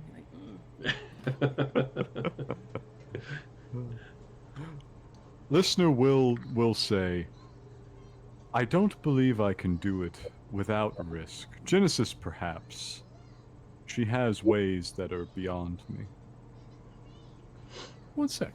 And he just pokes. Well, there is Poke. another way. Have I got my rest yet, or is this like? Yeah, no, you're good. Okay. You're good. I sit up like. What even is a peanut? What is it? That's a very good question. Okay, wait. Who? Okay, answer the proverbial door in my mind. Yes. Ding dong. Do you think you could tell if a fungus is alive?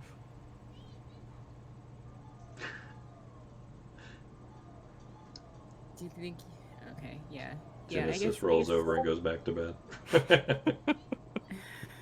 I stood up and I'm like, all right, well. It's over yes, there. I do. You see. Okay. Yeah, I'll come look. Take a look over here. Just walk. Stay at this distance if you can. It may be sporing. Hey, this is a good chance for us to use the brain thing. The mental caboose or the party line. Oh, the activate mind the thought stream. Yes, that's what I was trying to think of. But It I takes just a woke hell of up, a lot so- of rolls. I just want to see through his face. That's all I want. I want. I can really relay lean that through his without too much eyeballs. effort, I think. I just want to see what his ocular nerves are seeing. That's what I want to see. Church, may I restream Wilhelm? Yes. I begin hosting Wilhelm. I begin watching the lower half of the Wilhelm stream because my eyes are not quite open yet and they're waking up. If you're listening, Twitch, Alright. I think this deserves a sponsorship.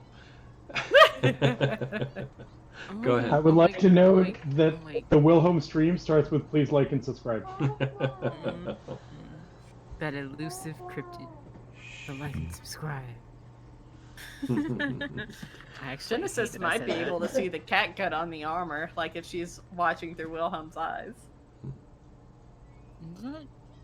Yeah, Is that cat gut? it's What cat is gut. cat gut?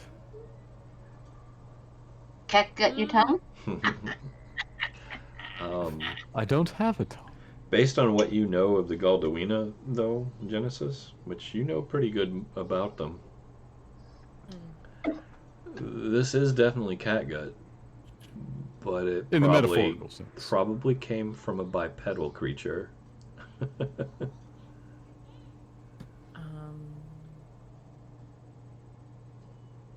Okay. Like a humanoid? Yeah, like a humanoid. Like a has hopes and dreams and wants to open a bakery humanoid? Yeah. Yeah, those kinds. Not like the eats bananas and throws them at you type of deal. I mean, it's possible. Who can say? They are Galdawina. Could also be just really, really, really old cat gut, and it was taken by a tabaxi at the very beginning of the blight. I'm just gonna not say anything about the cat gut at all, in case it did come from some Is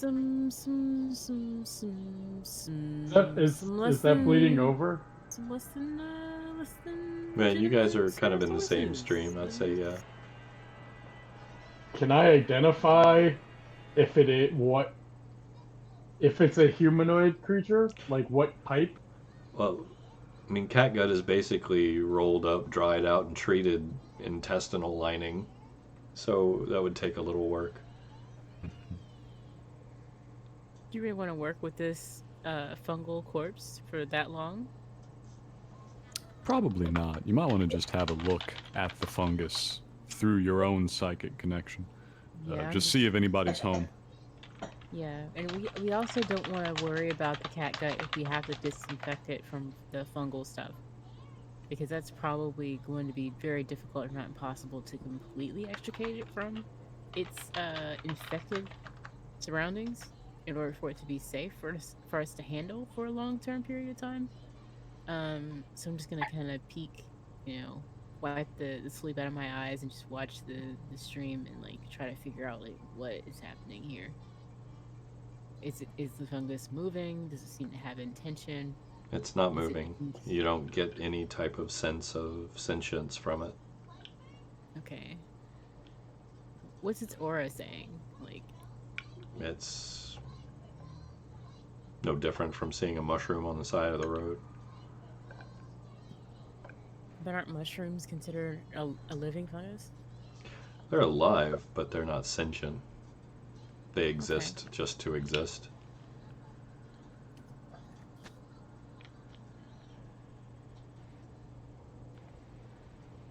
So, Evelyn's gonna poke her head around. I have questions about like. Poking your head around. I have questions about that though. Like, if a fungus just exists just to exist, it still does things. Plants do things. Like It's not without intention though. It exists following a primitive instinct of survival. So what was listener looking for? He suspected that it might be linked up to a psychic hole. Much in the manner that he used to be. Yeah. What if that psychic hold is more complex, but at the same time more basic than you? Well, then it would be like the fish, and it would still kick my ass. Evelyn, what were you saying? You're poking your head out? So my character is pretty familiar with the fungus by now. Mm-hmm. And she's gonna poke her head around and like I've seen how every something interacts with the fungus on this island, and I know that it affects all of the ants.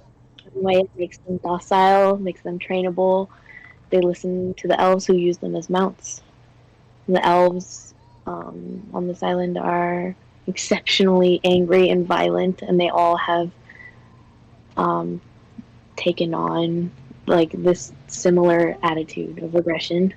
And I would like to see, if possible, I would like to see if maybe the fungus, like they were thinking, it maybe has either like a magical property or there's something like maybe it's manufactured by something and is like enchanted or has some sort of magical effect that could be identified with the identify spell. But I gotta touch it. Is that safe for you? Well, I've never touched it, and it's never touched me. So, you So know, you're certain that you and have to touch it, but you've never actually done this before.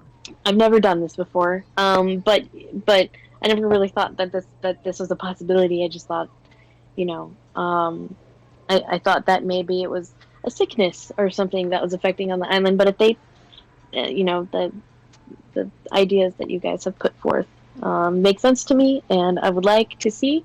I do have to touch it because that is how the spell works. So if I go crazy, just kill me because I don't want to be like the elves. Okay, Let- so before you do that, You you know, have to touch it to do your ability. Yeah. It may not work. physically. Yeah. Like, not through a film, Yeah. not through any sort of fail safes. Yeah. Actually, okay.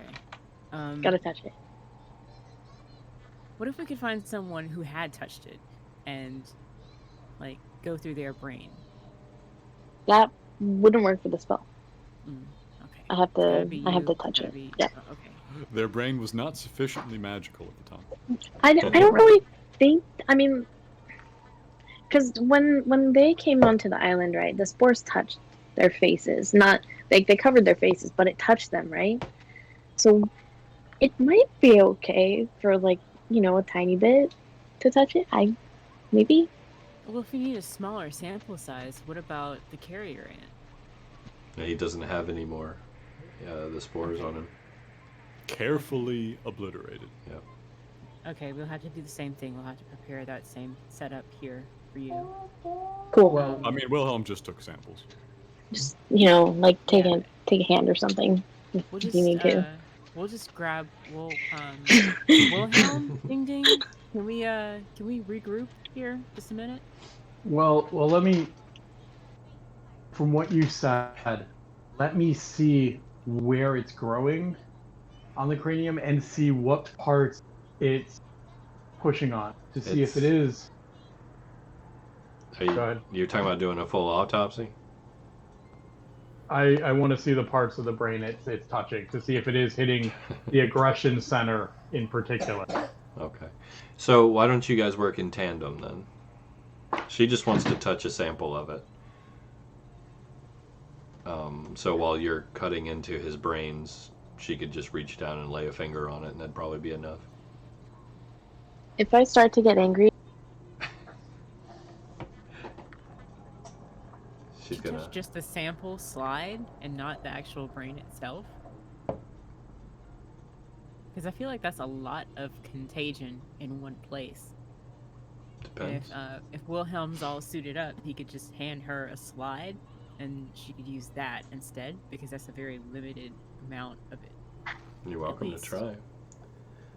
This is I kind mean, of. if she wants to do that, that's up to her. But This is a very creative use of the spell, more or less. So there's some uncharted territory here. Not to mention magic's a little weird in this world because nobody's a practiced apprentice to a wizard anymore. what could go wrong? Exactly, see? a lot.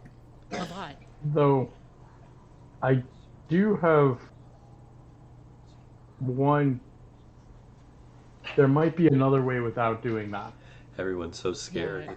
Yeah. I'm dying. And It's hilarious. I just take a second to explain to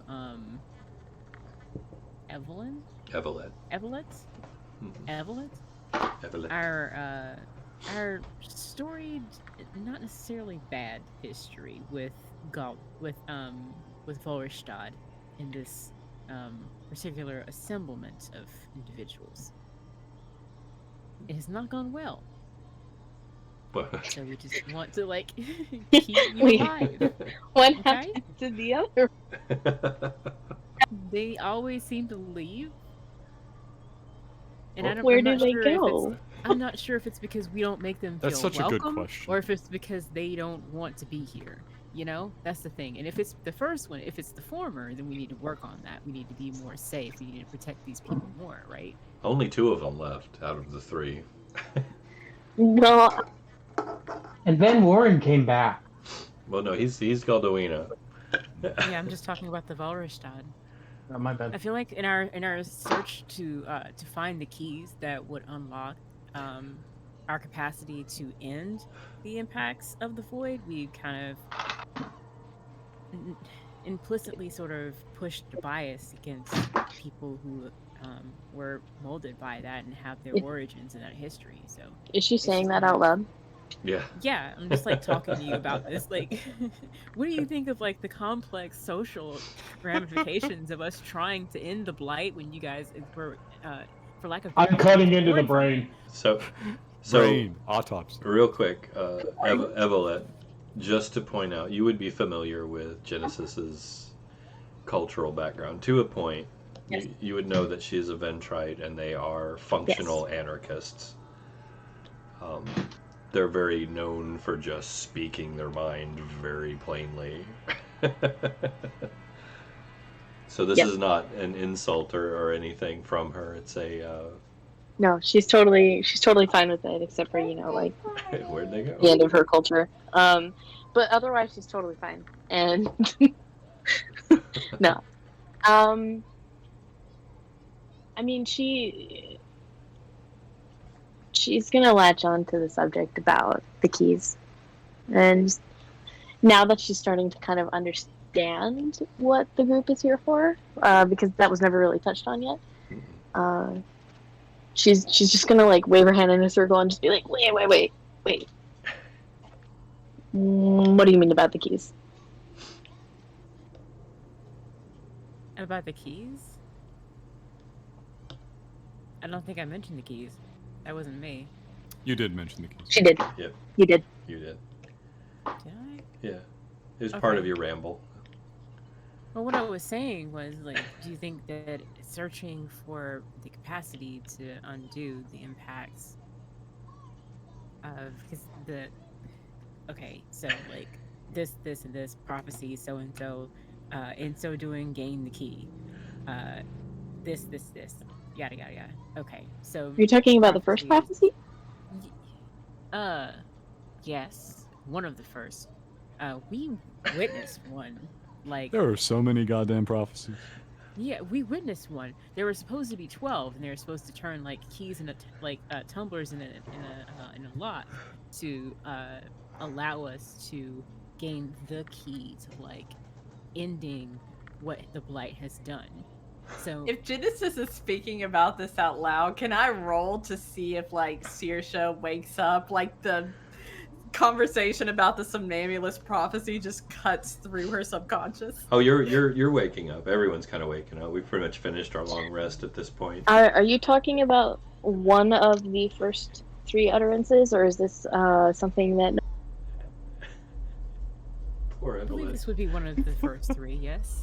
Saoirse stretches and is like, are we talking about the somnambulist prophecy? Can I roll insight? Is she telling the truth? Is it one of the first 3? You're welcome Like, to. because 2 and 3, nobody knows anything about. So it would be the first one, which everybody knows everything about.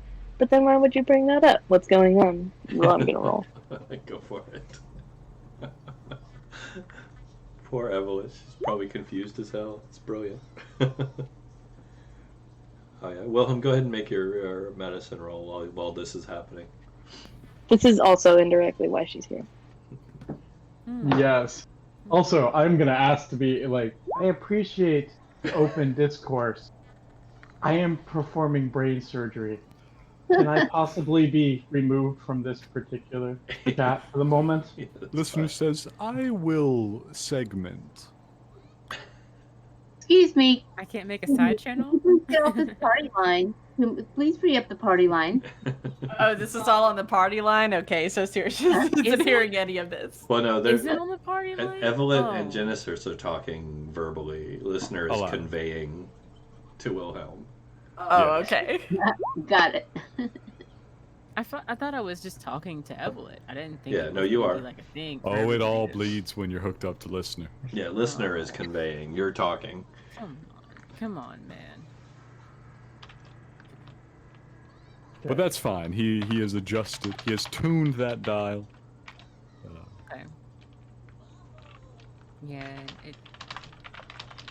Question: would we actually know that there have been 3 somnambulist prophecy before this one? You would know that there have been 3. The details of 2 and 3 are vague at best. Rumors only. Okay.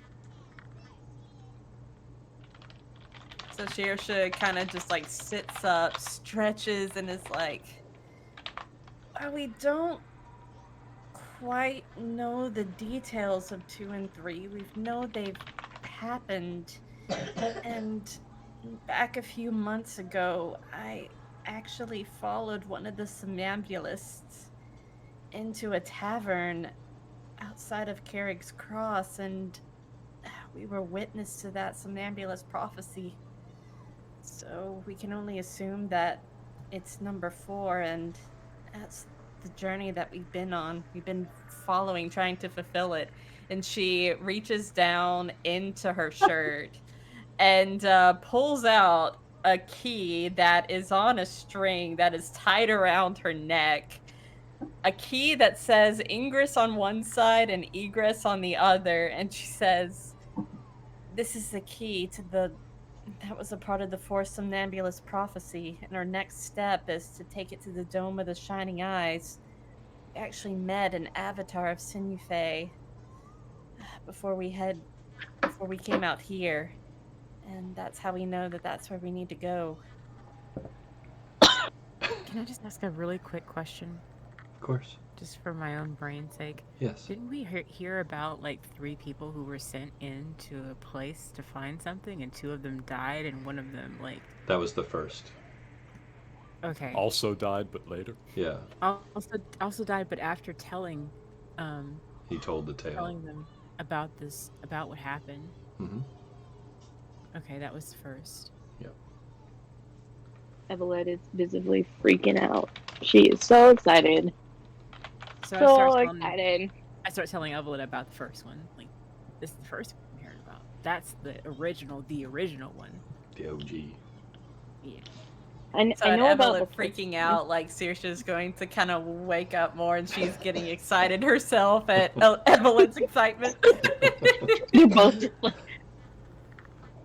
Ooh, tell me more. So, I know where the dome is. I know where it is. I know where to go. I know where to go. We can't go there. Why can't we go there? Because you gotta get through everything else. And there's a really big, there's just something there. I haven't been able to go there. I can't get near it. And, might be like a void rape. Some big, shadowy, glowing eyes. Spells doom when it looks at you. You just don't. Even the ants and the elves don't even go near any of the ruins. And there's 3 of them, and one of them is what you're describing. And I can't go near it. That's why we have the Orti. It's the Domes of the Shining Eyes are underneath the water, so yeah, that's what we have the Orti for. It's meant to go underneath the water and protect us from all of the void energy. But now we have a window blown out. Well, we can fix it. With what? Something. The Ivory Dome it's on top of. It's not underwater. Saoirse just kind of cocks her head because this is completely counter to everything she had heard about the domes before. So she's like curious about this.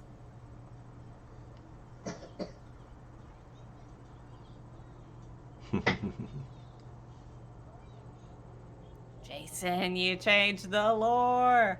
Oh no, no. It was just It could have been that the volcano brought everything up. I'm How not. are we gonna? It's not underwater. It's Oh. surrounded. Check. Not a good place. I just sent you a message there, Evelyn. Just from clarification from what's in your info. This is. Oh. Wait. No. Wait, isn't that what she has? That's what you need.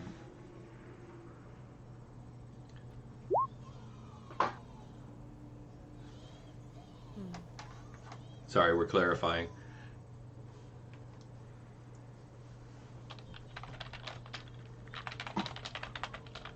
Yeah, history of Cairne. Domes of the shining eyes are dotted across the ocean floor.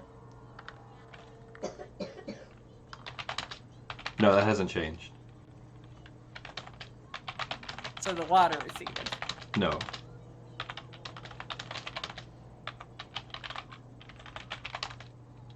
Is it a lake inside a volcano? Did we do that? Because that would be awesome. That's what concerns me, man. Like, how are we gonna fix the glass? Like, with what? With the sand? Are we gonna blow the sand into glass? Like, do we have the materials to process that? Like, probably not. You probably literally saw the sand become glass underneath where Evelyn released that fireball last session. That was the thing that happened. Yeah, but then we have to shape it into a dome shape. Unless we used an inverted Lehman's tiny hut to form the glass into the shape of the dome that we would need for the window, and then used fireball to turn that into a glass dome. Does anyone think that's a workable plan? I don't know, magic users. What do you think? Lost Liamon's tiny hut mold casting. Well, anything's I'm worth a shot, dying. isn't it? So Is that crazy? Tell me that's crazy, Evelyn. to turn Lehman's tiny hut into a permanent dome? Into a dome to mold the glass into the dome shape that we would need for the ORT to fix the blown out window. Well, Genesis, we haven't even looked at the damage yet, so we might want to wait until we assess just how bad the ORT is. Really haven't gotten a good look at it. That's fair. We could do an excursion to do that. Oh. Yeah.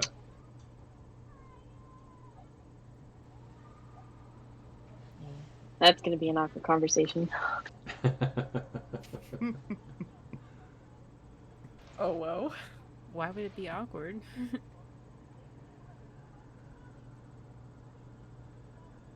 As ever, secret reasons.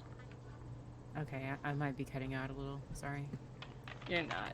I think this is something, I think that might be an awkward conversation with commenting on something that we were not privy to, and not with respect to fixing the ORT. So I swear she actually knew this. All good.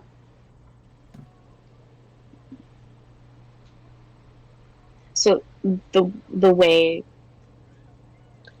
I have a key as well. I'm just gonna take it out and compare. And it might be to the it is the key to the Dome of the Shining Eyes, which is underwater on the ocean floor. But how we get there, and she points north on the island, is in the place that we can't go. I can't go. We can't go. We North? can't get there. Yeah. Like below us on the map? I can't see that far down. Do you want the island map? That would help me because from what I can see from your arrow, north is below us. Yeah, that's just because of the orientation. Here, Oh, okay. there you go. There's the whole Okay, island.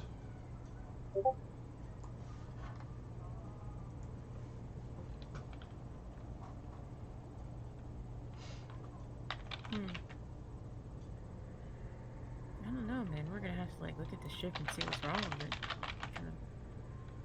Yeah, let's look at the ship. Because we need the ship to be able to pass underwater. Everything else that's preventing us, we can deal with in some way. That's what we're here for.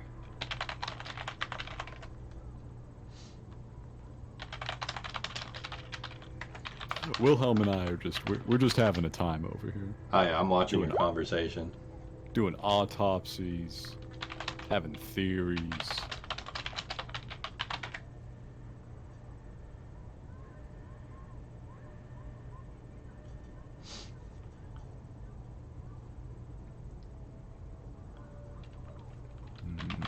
What time is it now, Church? It's 11:30. Do you guys want to take our sanctioned break real quick? We're so late now. I meant in-game. We're late enough now. I don't mind playing through. Okay. Yeah, I'm fine with playing through as well.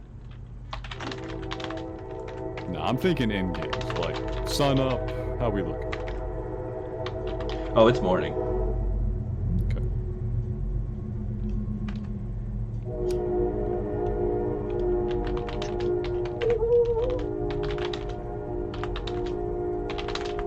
That's our hype train. Remember I said that would happen. Oh, yeah.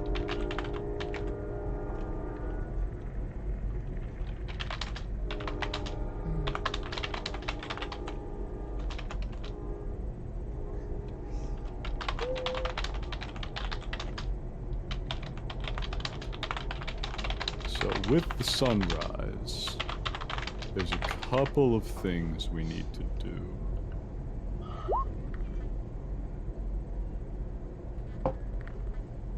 One is going to be largely listener's job since I've still got the engineer hitchhiking with me. Yeah. He likes you. Yeah, he's good company. He's good company. We're gonna have to get back out to the Orti on the dinghy and make an assessment of the damage. Mm-hmm. Daddy, what's this?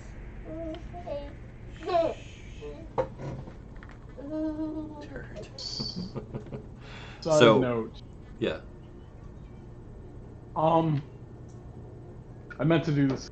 We never figured out how long positive benefit of my my applications are, like how long they affect people. Say an hour. Okay. And I guess Evelyn's headset died, so she just posted in Roll20 to the party there. I see.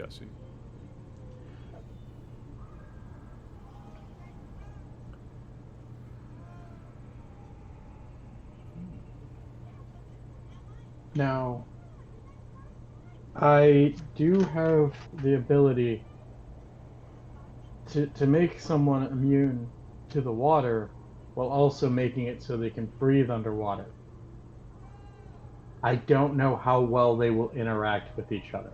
I have not tried combining abilities. Spontaneous combustion. Guaranteed. Well, in my case, the breathing is much less necessary. Fair. But the water being submersed in could also be much more damaging. Yes, that could be very bad. I'm sensitive. I have low osmotic pressure. I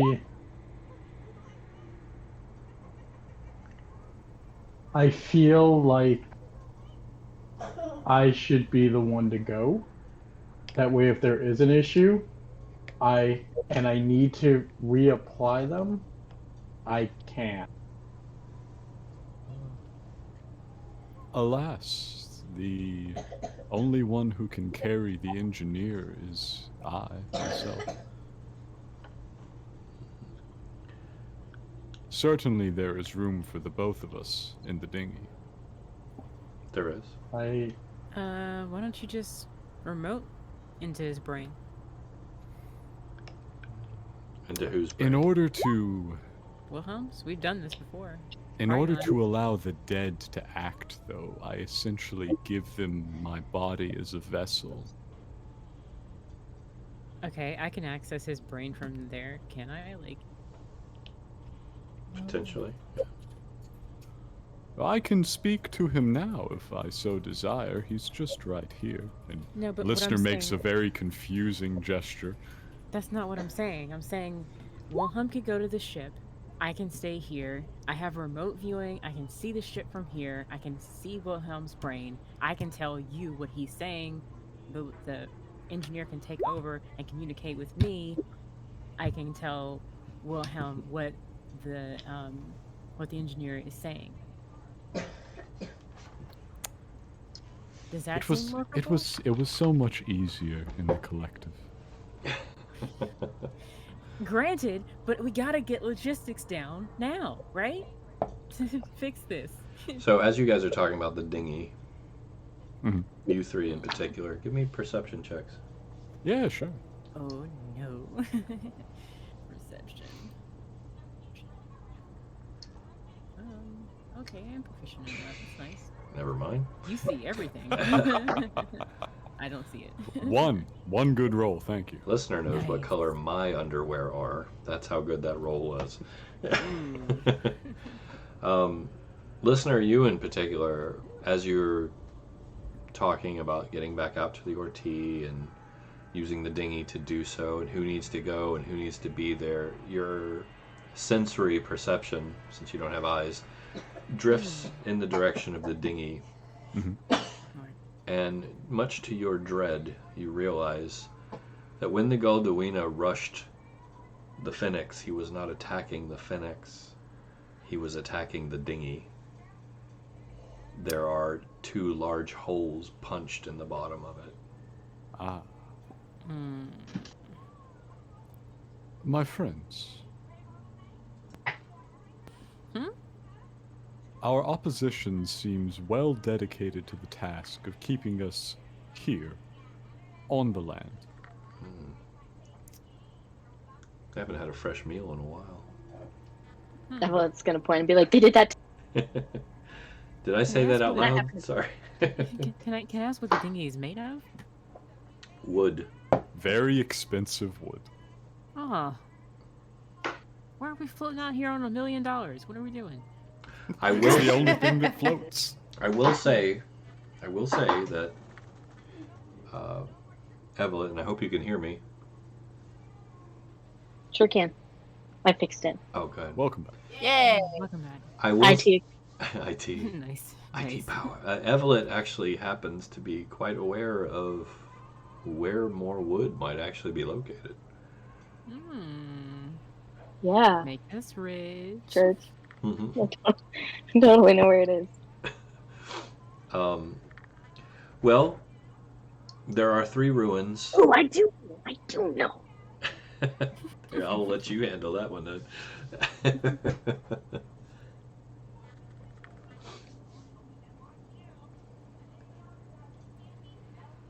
But yeah. Oh no, wait. We can't go there. I don't want to go there. She's a little worried.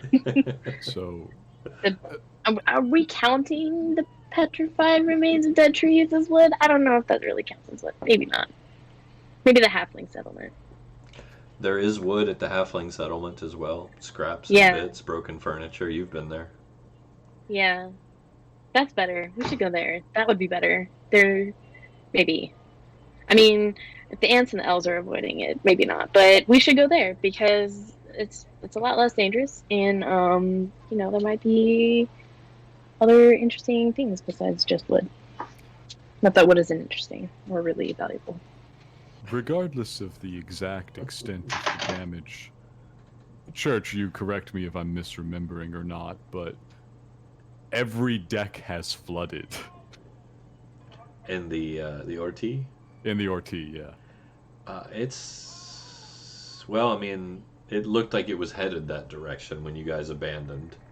Yeah, we abandoned ship because the water level had risen above the bottom floor, was in the middle of the second floor, and was coming up towards the top deck. Yeah, it was looking kind of dire. I thought we were able to pull the Orti like up onto a position like where it was recoverable. So it feels like not every part of it was flooded. I mean, it's hard to say. You guys left in a panic in the middle of a storm after dealing Yes. with an attack and a tornado. So listener did manage to wrangle it closer to shore so that we did not have to make any particular rolls this is to accurate. transit it with a dinghy. This is accurate. But who's to say how far offshore that is? You know, church. Basically, you are to say. You can see it from the shore. It's the hatch is visible to the helm. Like you could row the dinghy out if the dinghy wasn't damaged and get to the hatch and open the hatch and get into the helm. It looks like the helm is free of water for the most part. How far is that? Maybe 150, 175 yards. Yeah. So before we go into any Meters. incredibly challenging logistics of, underwater expeditions, trying to swim 100 yards offshore into the blight-infested waters, Church, I know a little bit about having to dry dock ships. I did a little bit of reading myself, and you can fill in more information via the engineer who listener will be consulting with right now. Of course. A breach in the lowest portion of the hull, one that has completely waterlogged the level with the boilers, the open active boilers at the time. Yeah. And the air pressurization system. Yes. And much of the the back end of the navigational equipment and all that stuff. Mm-hmm. That is a very long process. That is weeks and weeks. Yes, it's nasty. To repair and get back to barely working. Just drying out the... Yeah, just clearing those pipes. We're going to have to invent things to clear those pipes because we don't have them. Not to mention the where you would normally feed coal and everything in is completely soaked. All your coal supplies are soaked. Yes. And you can't just leave whatever blight gunk got in there and hope that it burns out because that will destroy all your pipes. Most likely. Not to mention your water supplies are probably tainted, your food supplies are very probably tainted. Everything that's supposed to carry pressurized air could be compromised, so we can't even cycle them up. I have a friendly reminder about the water, though. We do have that thing that you can create water with. I can slowly summon fresh water, which will keep us alive, certainly. There's also fresh water on the island. Yeah. In one spot. That's, surrounded by elves and ants. But the thing that listener is conferring with the engineer to determine right now is we do know some of the extent of the damage. And even just that is indicating a timeline that we cannot really pull off sitting here on the beach under daily assault from infected Galduina. Yeah. So the Orti is important. The Orti is the only way we're probably getting off this rock, but we cannot fix it right now with no understanding of these creatures who come to kill us 3 times in the span of 2 nights. We need more information. We need to understand who it is that assaults us and perhaps find some way of fending them off or avoiding them. And then we may be able to begin the process of repairing the Orti. But if the domes are underwater, then we're going to need the Orti to progress forward.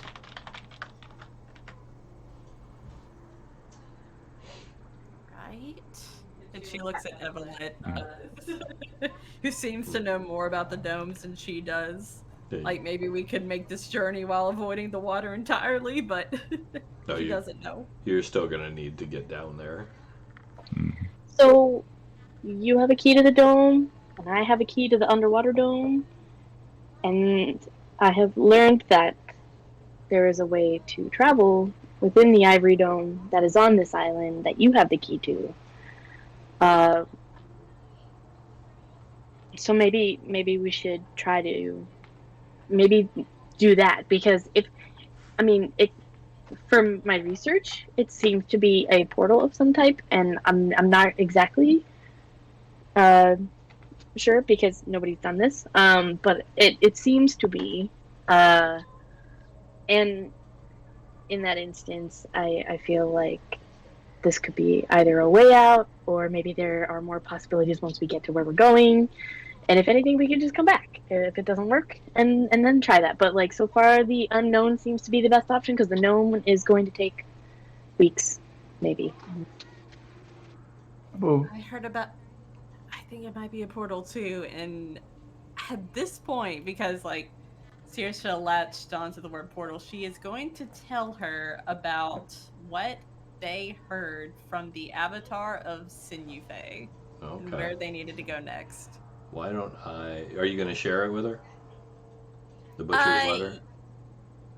Yeah, I'll probably pop it in chat. Oh, I can share it. I have it here. Okay. Yeah. All right. If you're going to share it, I'll show it. So. Okay. Yeah, but I mean, Saoirse's gonna say the translation out loud, so. All right. Yeah. If you're going to share that, yeah. There we go. There is the butcher's letter, Evelyn. Hold on 1 second, because Saoirse is going to say the translation out loud. It's really pretty. I think it's also pinned in Discord. It is. It is. But I did just put it in chat. I will say that it was an amazing, impossible roll that deciphered this. I believe it was Genesis. It was Genesis. Yes, an amazing and impossible roll. Who sung it to Saoirse? She did, and that was an amazing moment. She literally sang this to Saoirse while they were camping. Great moments in RP. Oh. I didn't take any of the singing lessons that I had planned for that. Didn't matter. It was beautiful. Oh, and so touching and sweet. But yeah, you have the translation there, and they're sharing this with you. Just to point out, because it was mentioned earlier, and I don't want the gravity of it to be lost, this was handed to them by the avatar of one of the missing goddesses that used to rule over the realm of Cairne, Sinufe. And Saoirse did say, like, as she was waking up, that we met the avatar of Sinufe, so... Yeah, she did. That's why I wanted to make sure that that was reiterated just for effect. The poor misunderstood butcher. Yeah, pointing out specifically, because we are talking about a portal, an open door still yet remains, and through it leads all lines of faith. For you commune with the dead, and when you wake all from lines timeless of faith. you will stand upon the mother's head. I'm still waiting for Cairne in space. I know it's coming. Cairne in space. It is a shame if I don't get to put a spacesuit on with the top hat on top. Yes. And we'll get, like, instead of the OT, we'll have a little blue phone box looking, We could repurpose bigger on the metal inside. in it. Yeah, we could repurpose the metal into a square shape. We're gonna make it a little more hardcore though. We're gonna call it the hard ass instead of the TARDIS. Now, So, do we need anything from the Orti? well, I mean, once again, to keep in mind, your food, water, and air reserves are pretty much blown or tainted at this point. We got a lot out of the Orti. Mhm. Genesis grabbed a lot, including food and other, like, Yes. really necessary supplies, but yeah. You guys did play your evacuation very smart. Like I said, knowing what you do with the Galduina, this isn't some calculated, planned attack that just happened. They're literally trying to pin you here because you're food. Yes. It's hard for everyday. It is, you're right. You guys put up a harder fight than they expected, but, that was just a few of them. I know that there are certain items that I would like, but Most of the things in your lab are going to be pretty tainted right now, too. Didn't I say medical supplies? Anything that's left, I'm saying. Okay. I can't grab everything. That's fair enough. If listeners' concern is correct, I have no way of making more of that psychic blocking. Yeah, you've lost your fish, huh? I've not only lost the fish, I've lost the lab. Yeah. The lab is still there, it's just underwater. Yeah. Now, is there a reason we're in such a hurry to get to this dome?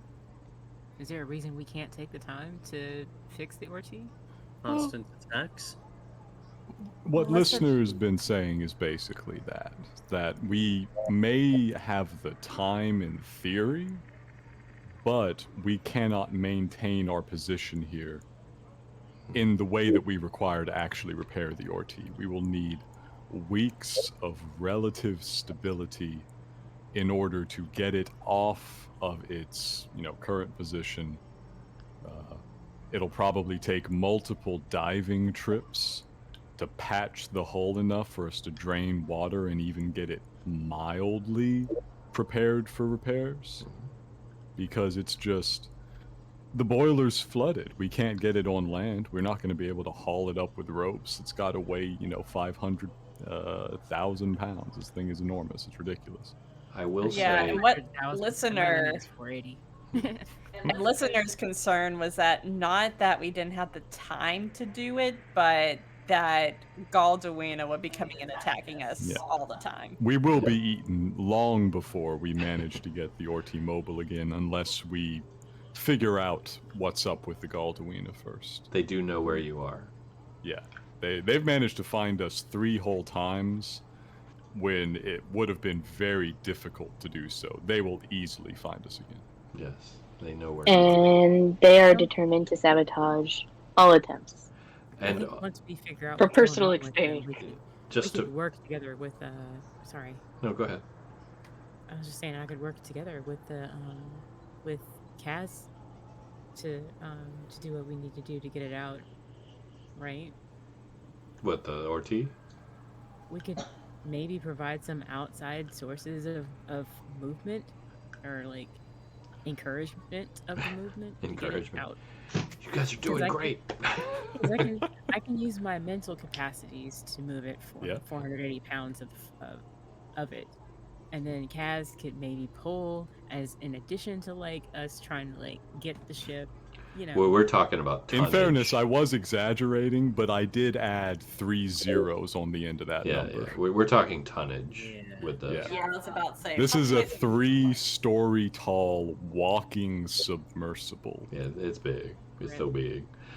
Things probably like 30,000 pounds, give or take. Yeah, you're talking about moving a house made of metal.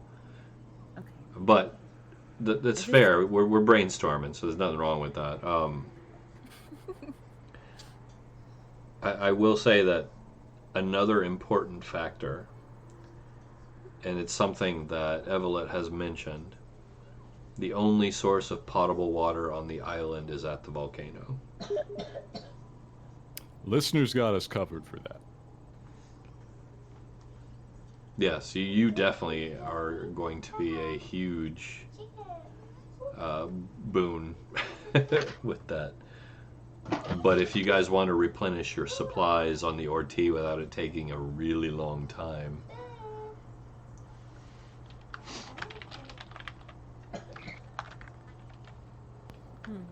Is that like a spell or a cantrip? Is that?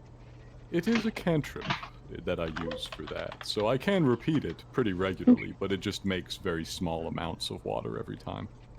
Okay. It makes one flask, essentially, one water skin's worth of water. Awesome. yeah. So replenishing your supplies will take some time. Yeah. Keeping everybody alive, trivial. Filling up the big old tank on the Orti, a little longer. Especially because you have only a chance it turns into real water. Yeah, 1 in 4. 1 in 4 is brackish, 1 in 4 is completely salt. Although, you guys are welcome to share spells.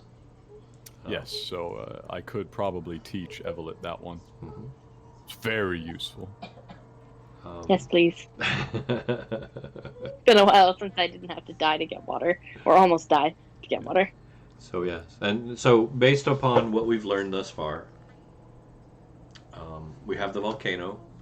If you want to investigate the elves, secure the potable water, maybe find more about the fungus. You have what Evelyn has referred to as the halfling village, which may be a source to get wood without risk. She seems to imply that there is a low risk there, though the elves avoid it. And somewhere else on the island, she has mentioned an ivory dome. What? Protected by, and she even said the word, a void wraith. Gate, help me! You're breaking up. cutting out of it. Oh, I'm sorry. Basically from the halfling settlement on. Okay. So the halfling settlement option had wood and a low risk, but the elves avoid it. And somewhere else on the island, she has mentioned an ivory dome that is very important, with petrified forests around it, and probably guarded by a void wraith, which is something you guys would all recognize the name of. Not a big fan, yeah. Here's a dumb question. Yeah, no dumb questions, only the ones you don't ask. Cantrip. You can't use that. That's mine. Can we all learn that? No. Okay. I took a level in Arcanist to learn that. Smart. Me too. Question answered. All good. I had to ask, because we could sit around in a little circle and just dump the flask, dump the flask, dump the flask. Is this good? Is this good? Nope. Throw it over your shoulder. Right. Essentially going to be patty cake between Lister and Evelyn. That'd be a good time. Hot potato. Yeah, but it'll be enough to keep you alive, and that's what matters. Mm-hmm. I can find food for us as well. Potentially. From what you're looking at, there is not a lot of wildlife here. And what wildlife there is probably infected by spores. Very likely. We can do something about spores. Yeah. Ooh, yeah. Maybe we can eat the ants. Not your ant, but the other. The ants are edible. What? Okay. You just gotta clean them. So are the Phoenix. I mean, we could eat your ant too. I mean, it's just an ant, right? We're very fond of him. He's necessary. No. Archer, they named him. It's too late. She's so scared of it. She's so terrified. She's looking at it like No. she's been scarred by ants. Apparently. Don't joke about that. Genesis will cut you. No. This is true. The Phoenix are a very viable food source as well in a pinch. Just to throw that out there. One of the reasons we were able to get away from the Orti with as much material as we did is because we had to carry your ant to help us do it. Guys, Archibald and the Phoenix have become definitely party members. But we can eat the other ones. the non-party member ones, right? No, Yeah. all the Fenix are party members. No, They're no. No, the ants. The other ants. Just random ones. The ones that the elves ride. The non-party member ants. We'll have to cover Archibald's receptors so he doesn't see. As an ant, I'm not sure he would even care. More They're importantly, not even really ants anymore anyway. They're just Ant- shells. yeah, ants from different piles fight. Ants from different colonies fight by nature. He would cheer us on. He'd say, yeah, get them guys. But yeah, she is right. The other ants are so infected that they're basically docile zombies at this point. I think we have the rudiments of several plans, and midnight has come. It has. So are you... We can call it here if you guys are okay with it? I'm prepared to. Yeah? Yeah. All right. Yeah. Gotta rest, recover from that third COVID vaccine. Yeah, that's fair. Well, we did get a long rest. We had a lovely little social interaction with some very friendly elves. We've discovered more about the fungus. We've discovered more about the island. Shared the quest, the overall prophecy, and the details that have come to light since the somnambulist turned to dust with Evelyn, who is now completely on board by the sound of it, and more importantly has more information to lend to your cause concerning the keys. The important thing, you guys, according to Evelyn, have the key to the Ivory Dome on the island. Evelyn has the key to the Domes of the Shining Eyes. This is actually part of her backstory too, which we can get into later if she chooses. Something inside that dome is very important. I have a question. Yes. Sorry. That's okay. The last part, and this is like because she shared all of the prophecy, what it said with her, and then we talked about what those things meant, like what we thought they stood for. At the very end, when it says, "For you commune with the dead, and when you wake from timeless sleep, you will stand upon Mother's Head." Do we know what Mother's Head is? Yes. The moon. Yep, you just look up. The great skull of Viracocha. No, Vrokina, sorry. I got the name mixed up. The skull of Vrokina, the antecedent mother of all, the prime goddess of all of Cairne, who spawned off all the other gods. That's her skull that floats across the sky at night. I'm gonna chokehold your noise gate. I promise. We just strangle it one day when it's not looking. Just grab it. Did I cut again? I'm sorry. It gets a little choppy. It likes to try and engage when you're in between words, and it always chops off the beginning and ends of them in a very difficult way. So evil. So evil. Is anybody worried about that? No. Cairne in space. It'll be great. Oh. So does that mean that when we go into the Shining Dome that we're not going to need the RT because we might end up on the moon? I would take the RT to the moon. That would be great. Yeah. Can the RT fit through a portal? No, almost certainly not. So I have a feeling it may not come with us. Well, listen, we have diving suits that are connected up to the RT and the RT's air supply. What we do is we put on our diving suits, connect it up to the air supply, then walk through the portal, so that way we've got our connection to oxygen as we walk on the moon, and the lines from the suits lead back to the RT through that portal. But the first portal that we need to go through is inland on the dome that's connected to the void ray. And then we go through the portal that is probably in the dome underwater. Do you know where that dome underwater is? No. So the only way that we can get to the dome underwater that we know of so far is through the Ivory Dome at the top of the island. Possibly. We're still not sure what is in the Ivory Dome entirely. Yeah. It's speculation. It could be a spaceship. It could just be a fortune cookie. More and more it feels like it's kind of like we should open the cereal box and see if there's a prize inside. But the cereal box is guarded by like a really greedy, like, I don't know, angry store manager. Yeah, it's Boy guarded. Racer, no joke. It's guarded by something you guys have not faced yet. Nope, and by their stat block that we have in the material you've ran up, them's no joke. They can do an average of 76 damage on one hit. I will say, just to alleviate some fears, I have altered that stat block to make it a more realistic. Good. Okay. Good. I got to looking at it and was like, oh my god, this is gonna I said, oh my god, this is gonna one-shot people.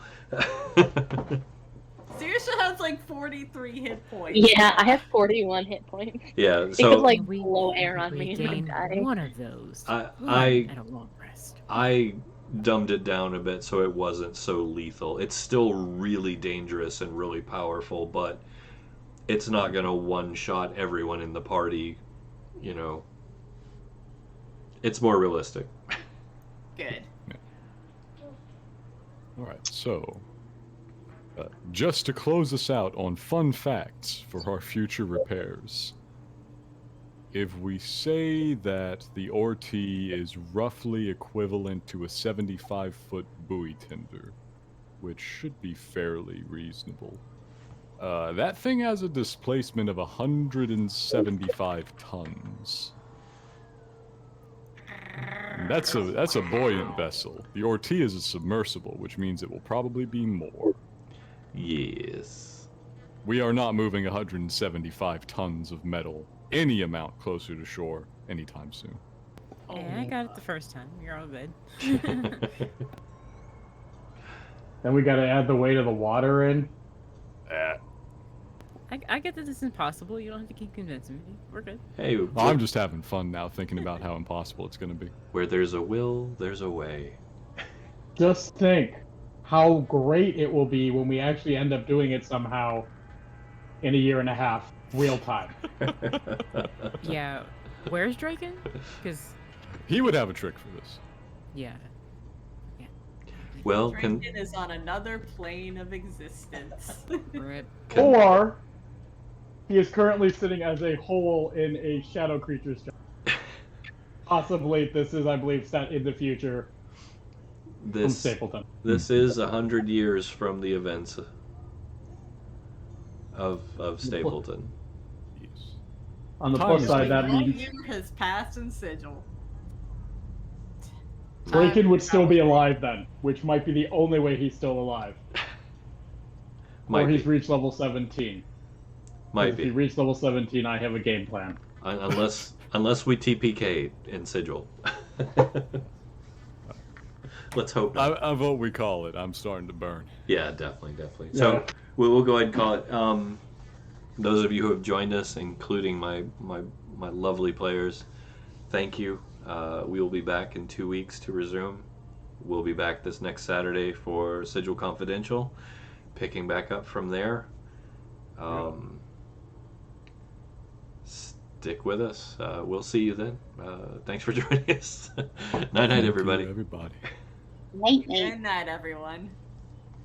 Bye. Good night.